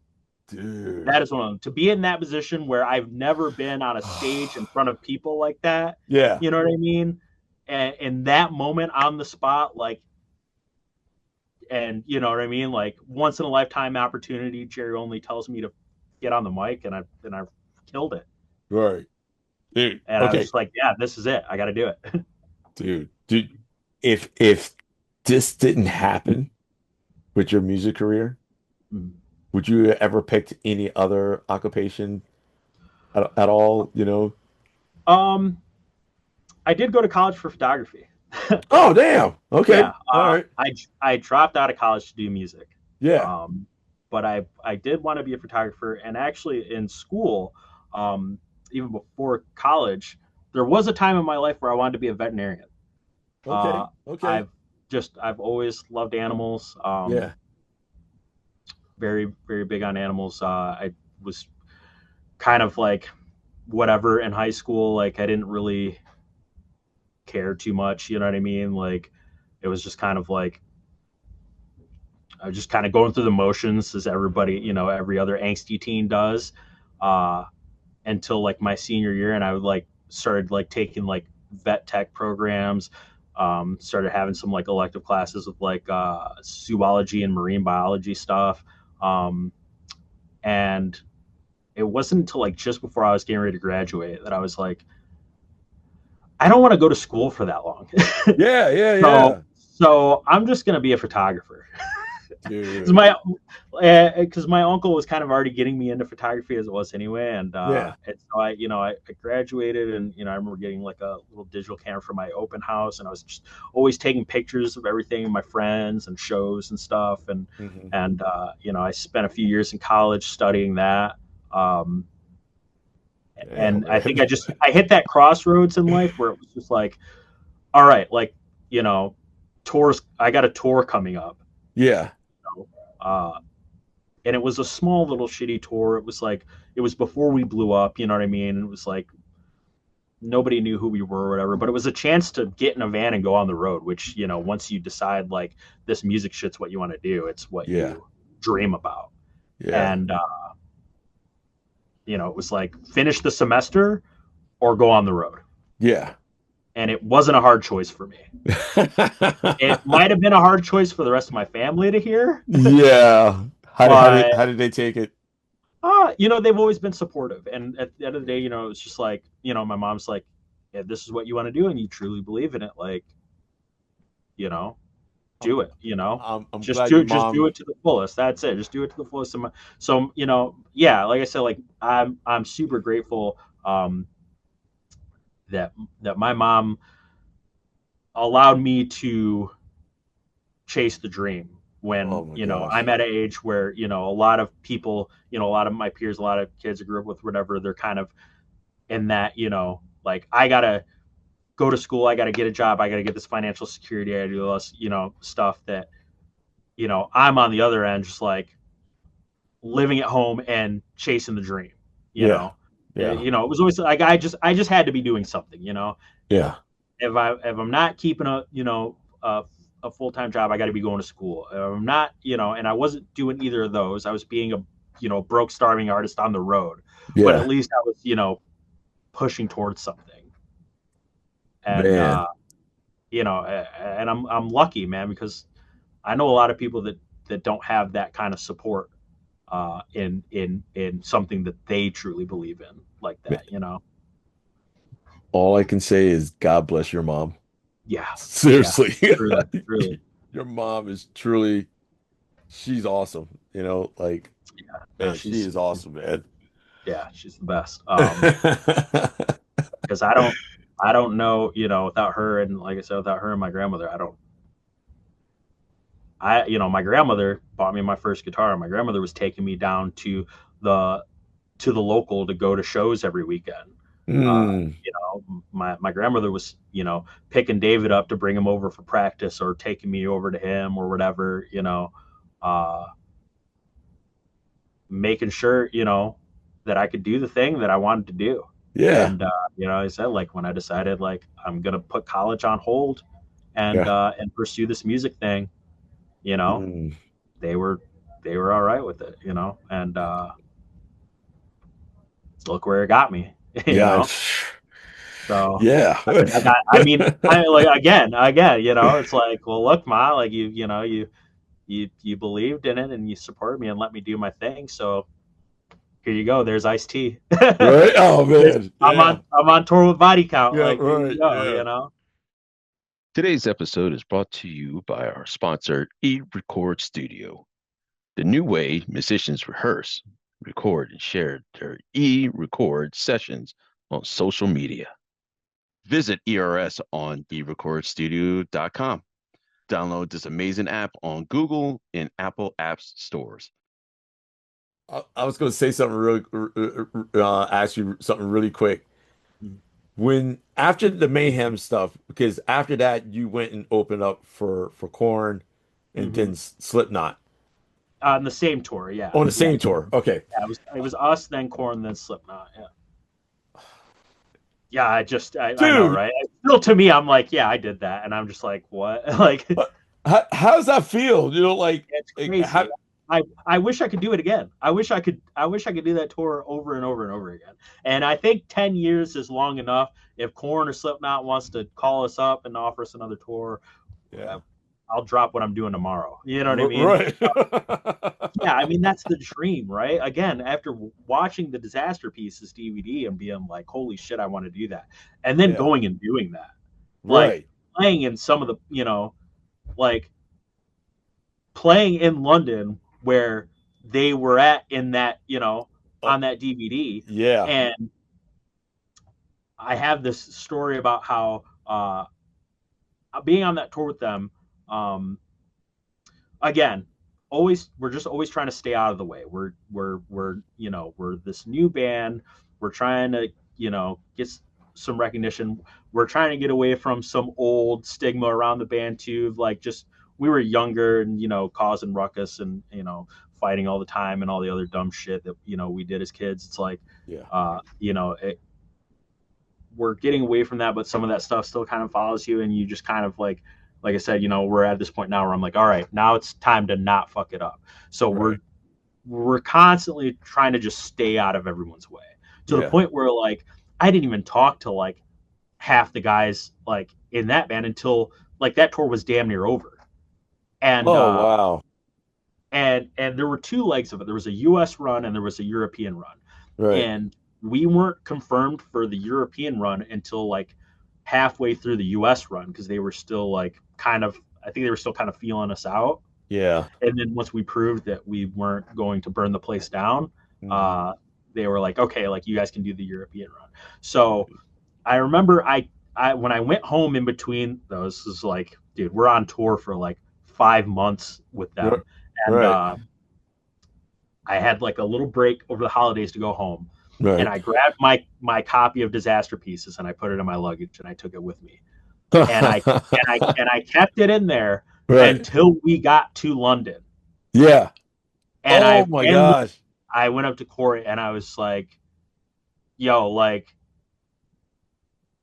I have like you coming out creepily like in between songs and going London, like burned in my brain eternally from how many times I've watched this DVD.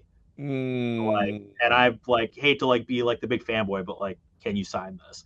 And so, and I got him and Clown and Chris to all sign that in London, which is awesome because those were like, that was just such a special like moment.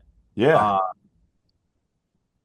And that night, Corey comes out and he goes, London. And I was just like, oh my God. Because I watched them every single night on that tour, man. Like, and there's I can't say that, about a lot of bands, not to discredit other bands we tour with, but you know how it is. Like, you're on the road and there's so much shit going on. If you can find a moment to just chill for a second and get away from noise, like you will.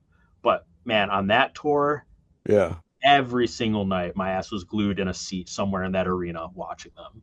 Dude, that's awesome. And so to have that it's like one of those things, it's like I have it signed and it'll sit on my shelf and nobody knows the significance of where it was signed or whatever. But well, now everybody knows now. Yeah, that's a special. But that's pretty sick, dude. That's really sick, man. You ever think about, you doing all this musical stuff, just think about, your life or whatever, and have you ever thought of just taking a break from this, or you want to just keep going? No, I just want to keep going, man. Like, there you go. I think when the thought of like taking a break crosses my mind, I just think of what else. I guess I try to think of what else would I be doing, right? And I can't really think of anything else, right?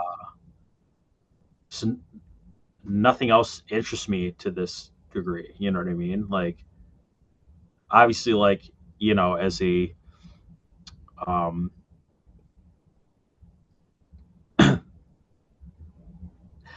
as an artist, like you, at times you just feel like you're maybe a when it comes to the industry side of things, you're just like a cog in the machine. You know what I mean? And it's just kind of like there's ups and downs, and you know, sometimes you're doing enough to where you are surviving on the thing you want to do, and other times you are just everything else you're doing in life is trying to facilitate this thing that you really want to do. You know what I mean? Like,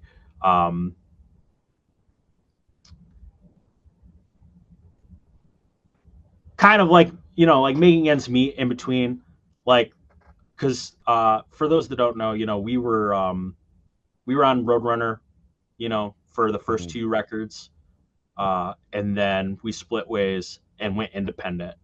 And Damn. there are a lot of growing pains with going fully independent. Yeah. And so there were a lot of tours that were a lot of loss, Right. and you know, trying to kind of, you know, build this thing up. You know, we had a good little momentum, good little push from being on Roadrunner, and, you know, and good support from them. Like, we, you know, we left on, you know, I'd say good terms, because we're still, you know, friends with the people that we worked with that were on the label and everything. But Yeah. just kind of taking that, you know, new direction and next step in our career. You know, it's tough. I think it's, you know, and I think it's a thing that breaks a lot of people. Yeah. So I'm not going to say that I haven't had, you know, times of feeling burnt Mm-hmm. a bit, you know, Mm-hmm. especially, like I said, when I'm like, when you're in between tours, and you are kind of just trying to brace yourself for an inevitable loss. Mm. So you're grinding harder in between, you know, expecting to take the loss. You know Yeah. what I mean? Yeah. You're working harder in between the tours, and then working hard on the road to lose Mm-hmm. money, and then kind of start over again. Yeah. Start that cycle over again Oh, until man. you build it up a bit. And that shit's tough, and that shit wears on you, you know. And that's kind of the part, you know, that I think that's the part that doesn't get talked about a lot. Yeah. And I try to be real about it without being bleak. You know, Yeah. I always tell the story about, there was this kid. I was at the end of a Europe tour, and I was tired, and it was, you know, it was just one of those rough ones. You know how it is, like, Yeah. travel shit's fucked or whatever. You're not getting any sleep. Yeah. You know, the road's fucking hard, Oh, man. It just is what it is. And it is. you know, and this, you know, young kid, you know, 15, 16-year-old or whatever, you know, I'm talking to him at the merch, and he says, man, it's got to just be awesome, right? Just living the dream. And at this is like last day of the tour, and I'm just shot, dude. I'm just like, I'm the Grinch, dude. I'm just like, Oh. I want to go home. I fucking, you know what I mean? Like, fuck this shit, whatever. But I don't tell him this. I'm like, Right. as I think about it in my head for like, you know, 5 seconds, I stop and think, like, what do I do, like, by telling him this? You know what I mean? Like, what purpose does this serve to, like, tell this kid, nah, this shit's hell, like, just completely shit on this kid's dreams? You know what I mean? Because think about where I was at that kid's age. Yeah. I was watching the fucking Disaster Pieces DVD saying, this is what I want to do. Yeah. And who knows if this kid grows up one day to do something far beyond anything I ever do with music. Like, it would be a huge disservice to just shit on his dreams because I'm having a bad moment. Yeah. You know what I mean? Yeah. Like, so for all the times that I, like, keep it, you know, maybe a little too real about the, you know, downsides of being on the road and this and that, you know, because I don't glamorize it, dude. Fucking touring and sleeping in a van every night and all this shit, dude. It's hard, man. Back hurts, and you're just like, you're tired, and then you get sick on the road, and you can't. Yeah. Oh you man. can't get any rest, and you just hope that you recuperate when you get home, and you're Oh, losing money, and it's just, you know what I mean? It's just a list of shit. But at the end of the yeah. day, I'll take all those complaints and just Yeah. fucking shove it, because I don't want to do anything else. Yeah. There's nothing, because there's no better feeling than going up on that stage every night. And Mhm. there's no better feeling than somebody coming up to me and telling me what a difference something I'm doing has made in their life. You know Yeah. what I mean? Feeling like I actually am making a positive difference in the world and in someone's life just through doing what I love. It's There's nothing else I'm going to do, I think, for me personally, that's yeah. going to give me that same feeling. Yeah. So in that moment, I'm gonna fucking suck it up, and I'm gonna tell him, yeah, man, it's fucking awesome. Yeah. Because at Yeah. the end of the day, it is, and I wouldn't trade it for anything. There you go. There you go. Man, can we geek out for a second? Absolutely. Because I see you have your bass back there. What are you playing on now, man? This is let me scoot back here and grab it real quick. Yeah. Oh no, you're good, man. This is a Sterling that has seen a lot of hell. Oh man. I picked this up on the spot in 2021. Right when we were getting ready to start touring again after COVID. Right. And I had 2 LTDs, if you remember I still have one, but Okay. the natural finish LTD, I had 2 that were identical. And I had them back on that Mayhem run. Yeah. And that was the bass that everybody saw. It was the only bass I used for the longest time.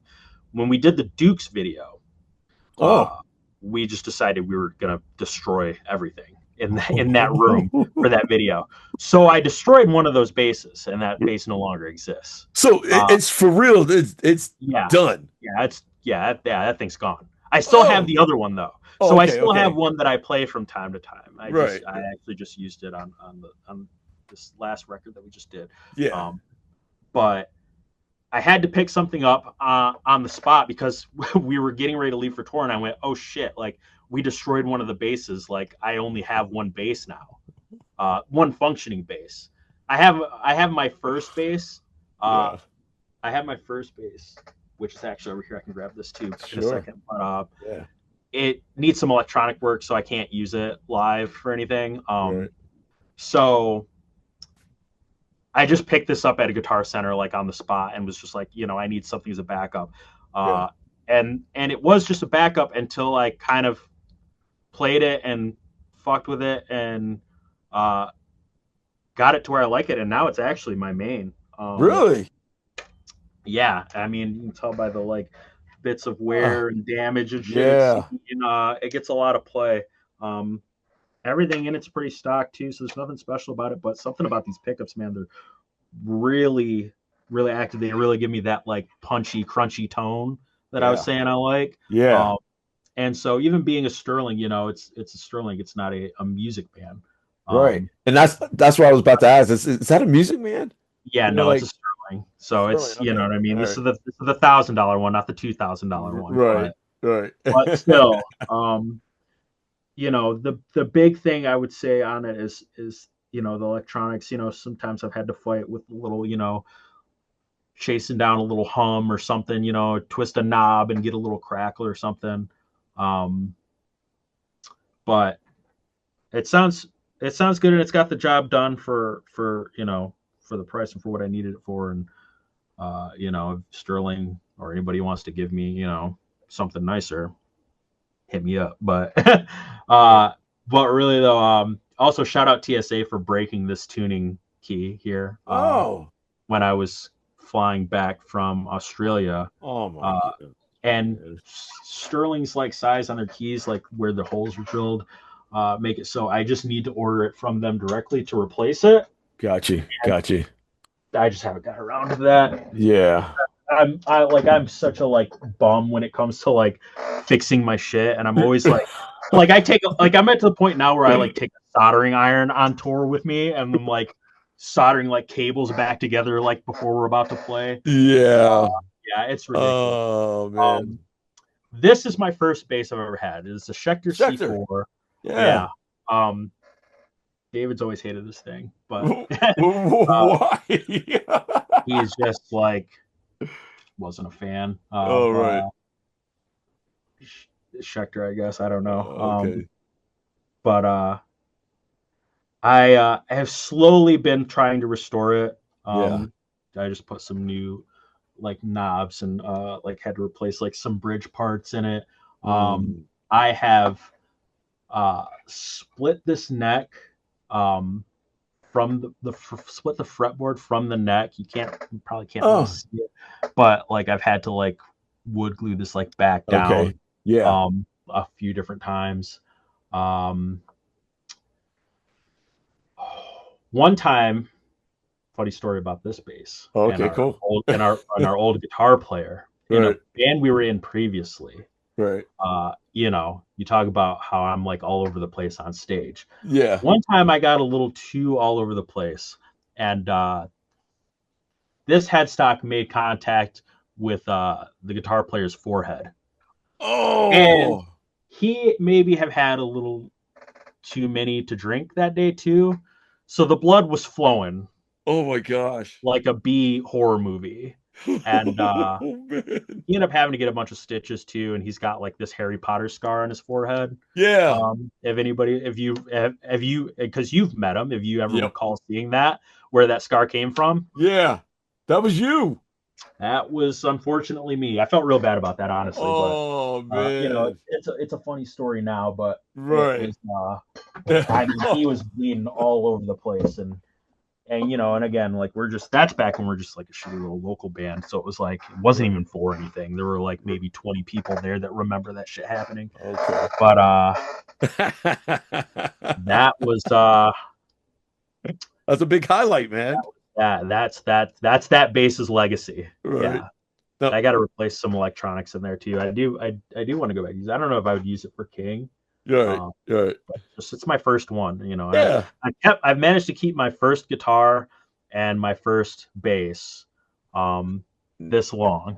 My guitar, not a lot of people can say that. Yeah. You know what I mean?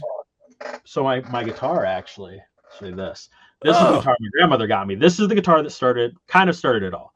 Right. The other guitar was my my uncle's it was an SG. Right. I think was it an SG or was it an Epiphone? Right. Les Paul. It was the Epiphone Les Paul, I think, that he had that he eventually took back, you know, after I played it. You know, he was like, you know what, I actually kind of want that, you know, and he took it back when I got my own guitar. But this was my first like, this is mine. And it is a Cort, which, you know, it's a Strat copy. Right. You know, grew up poor, so I wasn't getting a Fender or even a Squire, but this is what I got, and it's fine because it got me on, you know, the path. Funny thing I found out recently about Cort that even I didn't know, that somebody else told me. Cort actually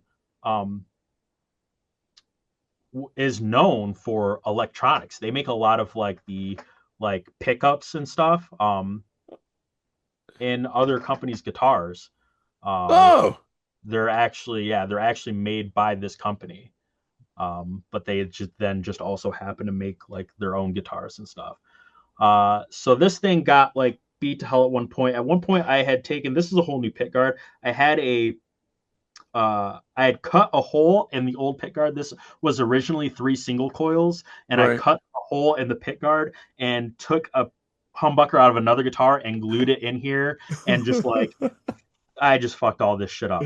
So a handful of years ago, I decided to restore this, and I bought this is like a Kirk Hammett EMG signature pickguard. So it comes preloaded, and I just had to do some extra drilling to fit in like a battery in the back and all that shit. I left this original fucking sticker that I got from a Hot Topic on there. Just, you know, I got to leave some essence of the original guitar. But this thing actually rips now. Really? EMGs, yeah, it sounds great. Man, it doesn't play too bad for this neck being. God, this guitar's this guitar is older than, some people at our shows at this point. And, Right. that guitar is 23 years old now. Damn. Damn. So, I remember that company because my brother was starting out on a court, but it was like the headless bass oh, one. yeah. But he also started on guitar as well. Yeah. But that was his first. I think that was his first bass. He'll see this interview later, and Mhm. he'll probably correct me or whatever. But yeah, I think it was a court. Yeah. Like Yeah, they made some stuff. I knew at least one other person that had a court, right. instrument. They just, I guess that wasn't where they were really making their money. They were making their money from, outsourcing, I parts, electronics, pickups and stuff.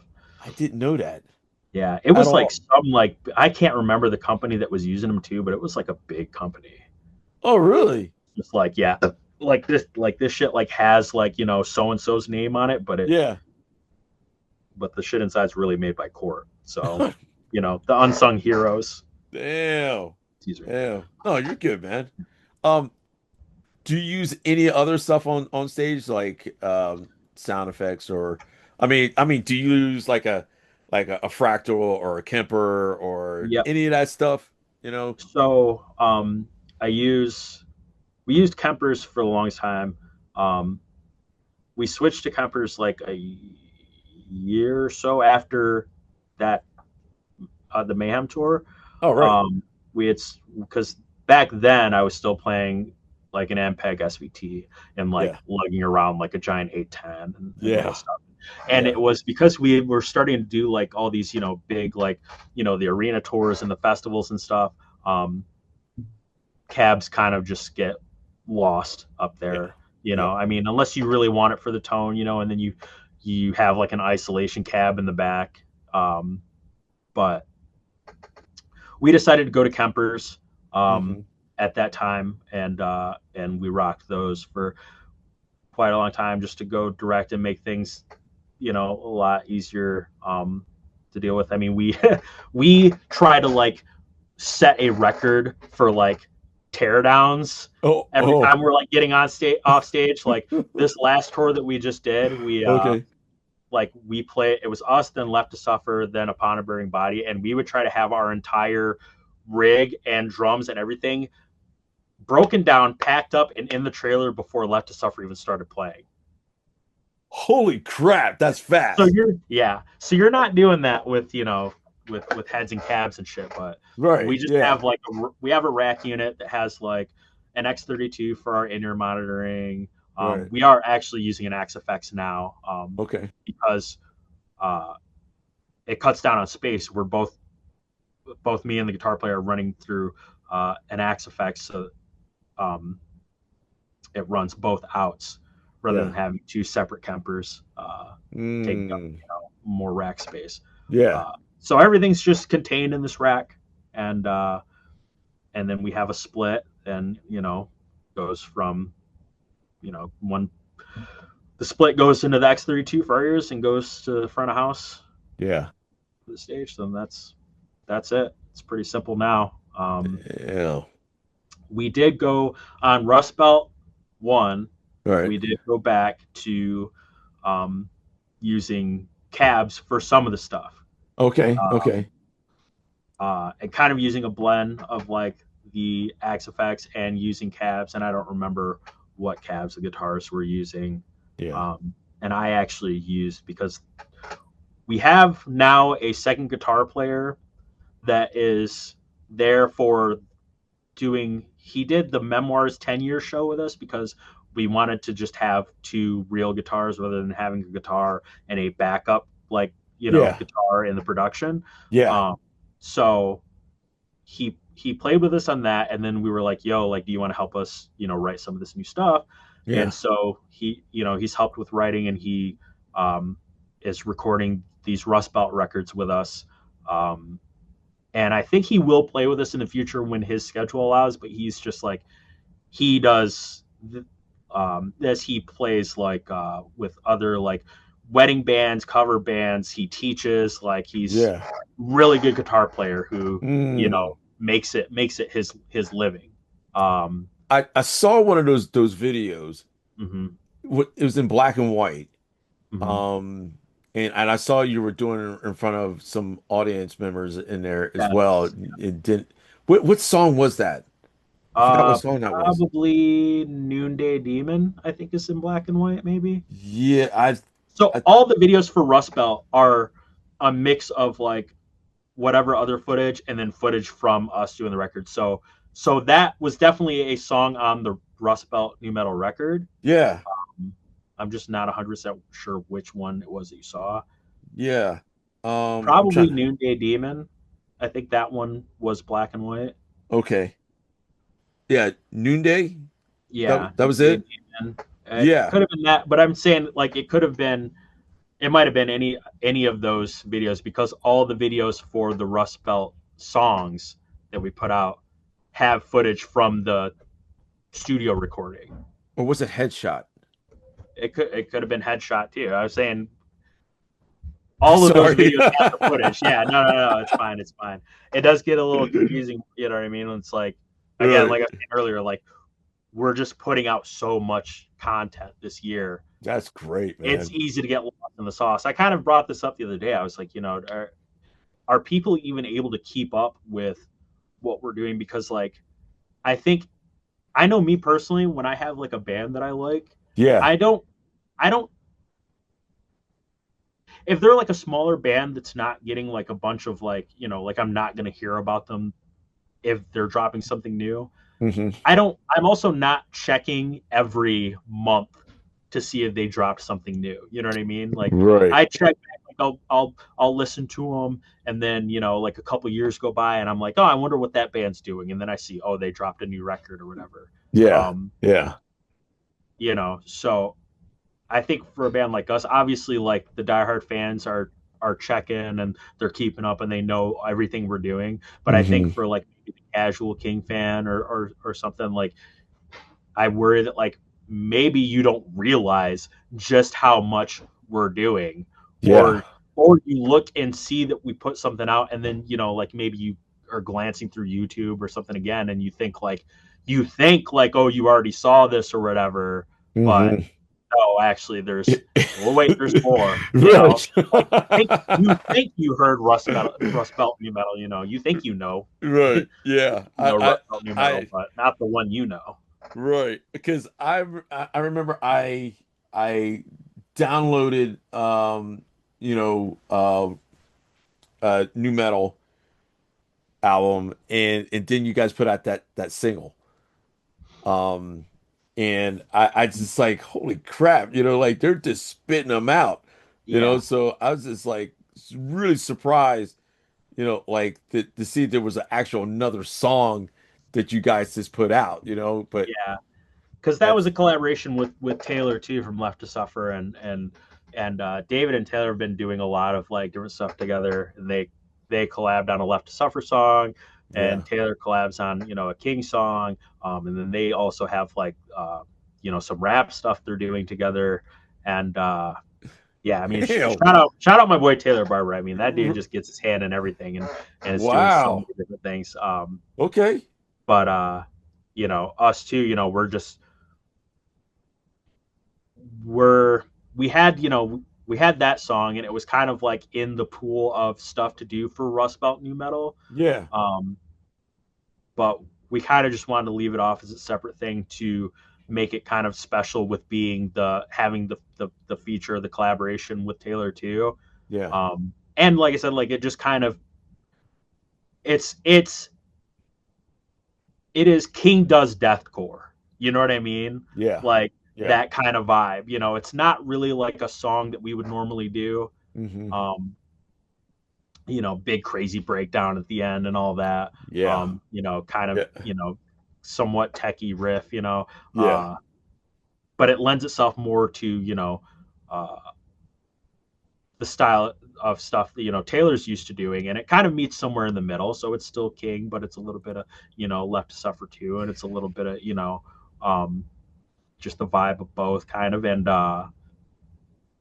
it just felt better, I think, to leave it off on its own. Yeah. and also to just be done in that kind of done as it already was, not like redo it for Rust Belt. Right. But also, like, we kind of want to put something else out in between. So that's like the kind of idea, like we have like X amount of songs for this next record, but one of those songs will be a special like single that doesn't exist on the record and just exists on as its own thing. So expect another not Generation Pain. So not not like that song sonically, but ideal wise. Wow. You know what I mean? Like of like doing another special one-off thing. Right. In between. But yeah, it's a lot to keep up with. I feel like we needed to release like a roadmap, like a roadmap graphic for the year of like a timeline to show people like this is coming out and then this is, you know what I mean, what to like, so when all this shit's dropping, because like right now, dude, it's like we're just dropping shit every week. Right. It's pretty sick though. I just love the music that you guys are putting out, but man, man, shout out to you guys, man. I just keep them busy like that. That's hard, like in being in a band, you know what I mean? It's just to keep on going like that, man. Just keep going, y'all. I mean, damn. So, what was one crazy story about King that you guys done on the road? I got a really old one Right. that nobody knows that like this is so funny to say. It's probably gonna hate that I said this. So David and I are the original members, the last original members of the band, right? Co-founders of the band. I have played every single King show that has ever happened. David has not. What? There's one show in like 2009, well before anybody knew who we were. Okay. And we were on some little shitty tour. Wasn't doing anything, whatever, but we thought we were doing something out on the road. And we're playing in Chicago, and a friend comes out to that show. And so David was riding back to Michigan because we were playing in Grand Rapids the next day. So riding back with that friend. The rest of us take the van. We're riding separate. Okay. Mind you, this is 2009, so this is before everybody's got an iPhone in their pocket and just like Apple Maps or Google Maps or whatever. Okay. Somehow this dude ends up on the wrong highway and they end up in Wisconsin. And the rest of us are in Grand Rapids, Michigan, like not anywhere close. The day of the show. Oh my God. So thank God this is the only time this has ever happened. But I ended up doing vocals for the show. Oh, come on. Rather than just doing like, it was either that or do an instrumental set. And I mean, right. Even back then, again, mind you, this is back when, I was saying we were like a different band then. We were, doing metalcore or whatever you wanted to call it then. Yeah. But like, still, we weren't an instrumental band. Yeah. You know what I mean? So I'm just like, I was like, I betrayed all of the bass players of the world and was just like, the bass isn't that important. I'll do vocals. And so we played a show with so it's just drums, me doing vocals, right? And David just MIA for that one. So there's one show, only one that I can say, wow, one King show that he didn't do that I did, dude. Man. And hopefully that never happens again. It was so bad. It was so bad. I was just like, wow, I definitely, mind you, like this is before I even did like background vocals like I do for the band now, right? Right, yeah.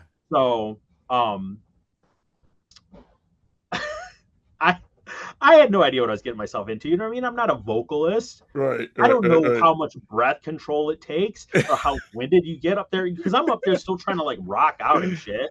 You know what I Right. mean? And I'm just Oh, like, I'm gassed out. I'm like just oh. sucking wind. I'm fucking up the words. There's like nobody there anyway. It was like my girlfriend at the time and like her parents like came out and I'm like and they're like because there's no like hardly anybody there, right? So like there's Right. like they're like in the front row and shit. And I remember, like, I was just like up in the front, like grabbing my crotch and shit. And it's just like Oh my, and man. she's just like sitting there, like face palming. And I'm just like, we're gonna get through this 30 minutes one way or another. Oh man, man, thank you, Yeah, Gene, for telling me that yeah, story, man. dude. That was some real shit, man. Awesome, Uh, man. Can I switch things up though? yeah. No, I mean, hey, Um, man, it's your podcast. Do whatever you want to do, man. I'm just here, you know. I'm just oh, along for the ride. all right. I'm just gonna ask, like, is there anything that you would like to ask me, um, that you had in mind? I I don't know. mean, So, there's plenty of stuff I'd love to ask you. I mean, obviously, like I have your number, and I just hit you up and r ask you whenever I r want. But like, right. but I mean, there's plenty of stuff I love to ask you. I mean, All right. you are in one of my favorite bands of all time. And Oh, that's like dude, thank you. honestly, another. I don't I don't talk about it enough, and it certainly doesn't get talked about enough. Yeah. How influential Body Count really is, Oh because man. we're talking 1992. We're before nobody was really doing rap and metal together like that. Yeah. Besides like Public Enemy and Anthrax doing Bring the Noise. True. You know what I mean? Yeah. Like with this like full time marriage of the two, and it wasn't. And the thing that like it's not even really Ice isn't really rapping, you know what I mean? Like he's rocking like on this shit. Like it was like the Yeah. thing was like, you expect like, oh, Ice T and Ice T's got a metal band, it's gonna be, it was obviously laying the forefront for like um for new metal down the line, I think. Right. Uh, you Right. know, bringing the two genres together. But I mean it is straight up rock, Yeah. and metal. And that first record, man, just Mm. like and there goes the neighborhood Yeah. is is like again like for me being black and in metal is such an important song, Oh yeah. such a fucking important song. And Yeah. that's like anytime I hear that shit, like I'm ready to just fuck shit up. Like Right. and getting to see that getting to watch you guys play for I was in that pit every day on Mayhem Fest. Every pit. I used to see me out there, he'd be like, oh shit, King 810's in the pit. Hope they ain't got a gun in the pit. Like Right. you know what I mean? Like and so Oh. yeah, man, like there's tons of stuff, you know what I mean? Like I could, pick your brain and fan out about you and Body Count. Yeah. One thing I will ask, Okay. because this is kind of a like musician to musician question. Yeah. We talked earlier about like the in betweens Oh and my the gosh. downtime. And do you ever feel like you need a break or taking a break or stepping away or whatever? I can imagine that you have a lot of downtime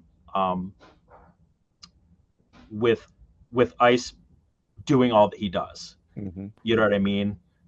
Because he's in Body Count, but he's also a rapper, but he's also an actor, and he's also Yeah. a father and husband and family man. So I mean that I'm sure his plate is beyond full. Yeah. And as far as I know, Body Count is your only gig. Like your Body Count is your band, and that's that. No That side projects or anything, as far as I I'm aware. I actually do. Oh, Um, I have an older band before I decided to move out to California. Hmm. named Laughing Colors out in Maryland. That's where I'm Okay. originally from. And I play with that band like twice a year, maybe. Okay. And it's just straight up rock. It's just Hmm. rock music. And I've always been that kid. Well, me and my brother always been those kids, that listen to rock music and being in predominantly white neighborhood.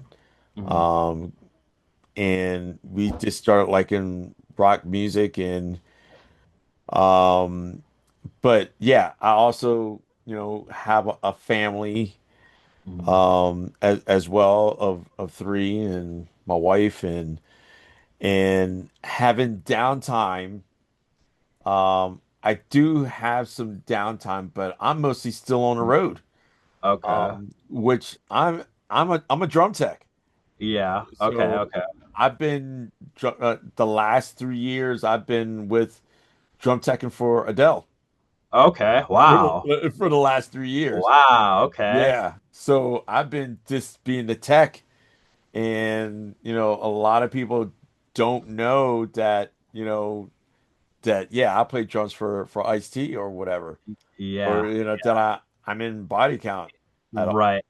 It's such a small world, like, right? Yeah. Like the music industry, especially like teching and stuff. I Yeah. feel like it's such a small world. It Tech, it tech, merch, just crew, whatever. Like, yeah. you never know who's working, for who. I know a guy who works for Slipknot and works for Nick Jonas. Oh You know really? what I Oh mean? right, Like, yeah. you know what I mean? Right, yeah. It's just like these guys are all, guys that have done sound for us. Yeah. And one guy's done sound for us, and now he does Everclear. Like, it's just you never know who's working for who back there. You know what I mean? Yeah. Like, and you never know where where these gigs will land you, especially if you make yourself available to stuff like that. Um, Yeah. I think that kind of leads me into the question, the bigger question that I wanted to ask you is, with body count kind of being uh, only available, I guess when I'd imagine when ice is available or Yeah. when his schedule allows. Do you find yourself um, wanting to do more on the opposite side of, rather than like taking a break? Do you find yourself like wanting to do more than you are currently? Um, because I've kind of had like, obviously like some extended downtime periods where I've just been like, I could go, fill in for a band or whatever, Mhm. kind of scratch that itch. But like I King has always been like first and foremost above all. Like, I remember, I mean, friends asked me back in like, back in 2014, right after the Mayhem tour, a Yeah. friend on that tour asked me to fill in, for his band, later in that year. And I was just like, I don't know, man. Like, we might do something, but I Right. don't know what's going on, but I need to leave myself available for that. And that's just where I'm at with it. So I'm curious, if you feel like you want to do more, or if you're like, my what I have on my plate is enough, or if you feel like I don't want to detract my focus Uh, away from the main thing. that's a yes and a no. Mm-hmm. Mostly, yes, body count does for me comes first. Mm-hmm. And like because I feel honored that just being Ice-T's drummer Mm-hmm. is a huge thing on me. Even if I had to go do some tech, when I was teching and I had to do shows myself, Mm-hmm. I would get somebody to cover me that was equal to what my caliber of drum teching is. I didn't want to leave my guys with some guy that doesn't know anything about drums or whatever. So I would get somebody to cover me. Um, but I mean, there is some things, sometimes, and to answer that other question of wanting to do more, always, Mhm.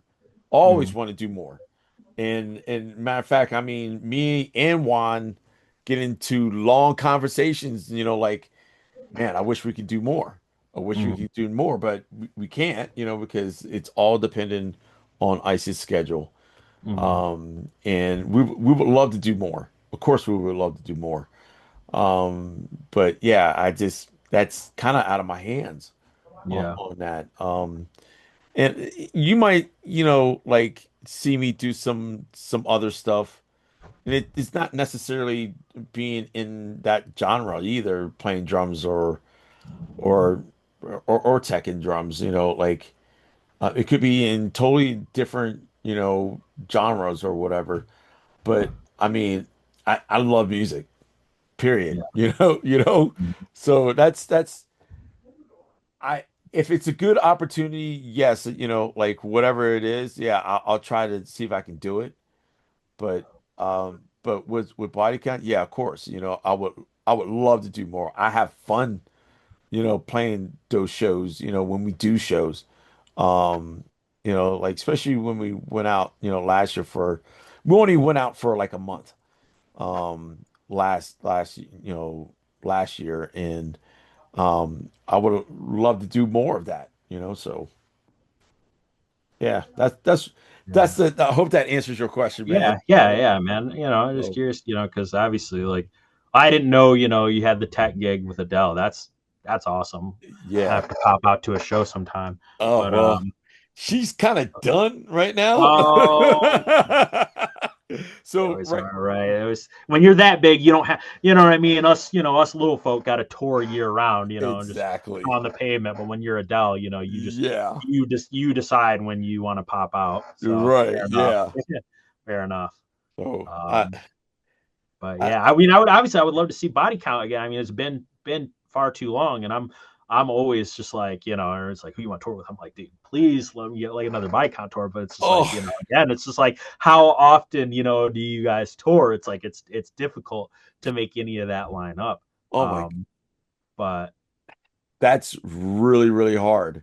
yeah, yeah. Because like our bass player Vince, he's Mhm. also a guitar tech, and he's out with Manson right now. Yeah, oh man, Oh yeah. yeah. Jeez. So he's busy. So like two of us are are techs. Mhm. Other guys, have jobs or whatever, Yeah, but still, like, yeah, of course, yeah. I'm sure we would love to play more if it makes sense. yeah, yeah. Um, but yeah, that's just us. If the opportunity was like, man, I wish there was more shows that because later on this year, I think in a couple of months, we're doing some stuff with Lamb of God, Oh, and nice. finally, doing some stuff with them. But I think it's only like maybe a couple of shows. Mhm. But yeah, I don't know. So like I said, it's all dependent on ICE's schedule. Yeah, Yeah, fair enough. yeah, man. But dude, man, I want to say thank you for coming up on this show, man. And Oh, dude, you don't it, have to thank me. It's been a I pleasure. Obviously, you hit me up anytime you want and just shoot the shit. But it's nice right. to be on a, I, I appreciate you bringing me on like a proper like format and bringing me on your show. yeah, yeah. Because Because obviously anybody who knows us knows I don't do a lot or any of these really. well, that's the thing because I want people to know your side of what you do for King. Yeah. So that was my thing on it. Like I was like I wanted people to get to know you Hmm. and just know what you do for the band. Because you're like I said, you're a bad motherfucker, man. So Thanks, man. so So are and you, man. So are and you. So it's just takes like one to much know one. respect Yeah. to you and your band. But man, thank you so much for coming on this show. Um, man, I appreciate you, man. Thank you. Thanks, man. I appreciate you. Yeah, all right. All right, man. Well, dude, take it easy. Tell your mom I said hello. Oh, I Oh, absolutely will. and is your mom still doing was she doing a podcast? No, not Or that I know of. No, no, no. My grandmother and you're thinking of probably my grandmother and her sister, the two rockin' grannies. yes. Yes, the Are they still reaction doing channel. that? No, my grandmother's been dealing with some medical stuff for the Oh man. last 8 months or so. Right. She put a little announcement video up on there, kind of explaining what she's been going through. I mean, she's been battling a bone marrow cancer for the last Oh man. few Now, years, and she's had some other things go on that are not even related to that. So, all right. you Well, know, I'll been be putting her praying for health her, first man. and foremost. Thank you, man. I appreciate it. Yeah. She's still, she's doing all right, but she's in a rehab center trying to, get things right, and we're just taking it one day and one step at a time while we can. But she's tough. I mean, Yeah. she raised kings, so she's got to be right. Right. Yeah. Nice, man. Everybody, Eugene Gill, or should I say Eugene Aaaron Gill? Yeah. You got to put the Oh, differentiation in there, or you'll get my father. It's a totally yeah. different person. One more other thing. How can people find you? I am on Instagram at Eugene Aaron, and I am on Twitter. I refuse to call it X. Right. At Gene810. Awesome. Or sorry, Gene810. Don't put an O there. I know we always say that, like when we're saying like 810, people always ask like, is it 810? Is it 810? Is it 810? It's like, Right. well, when you're talking about area codes, you always say 810, just like you say 303 or whatever. Exactly. But it is an 81 numerical 0. Right. Gene810. Dude. That's it. And also, obviously, follow the band King 810, Yeah. King 810 Flint on Instagram, YouTube, all that. So Dude. That's all awesome, that man. stuff. Thank you again, Eugene. Hey, man. Take it easy. All right. Thank you. Man. Thank you. Eugene Gill. Appreciate it. See ya. Hey, what's up, y'all? This is Will Dorsey Jr. Talk Music Podcast. If you like what you see, please hit that subscribe button. That little red button on there, just hit it. That will help me out tremendously. If you can also, subscribe to our YouTube channel, that will also help me. And if you wanted to download our podcast on Apple or Google or Amazon or even Spotify, you can check us out on there. Hope you guys enjoy the show. Today's episode is brought to you by our sponsor, eRecordStudio, the new way musicians rehearse, record, and share their eRecord sessions on social media. Visit ERS on eRecordStudio.com. Download this amazing app on Google and Apple Apps stores. Visit us on www.talkmusicpodcast.com. Subscribe to our YouTube channel. Download our podcast on Apple, Google, Amazon, and Spotify.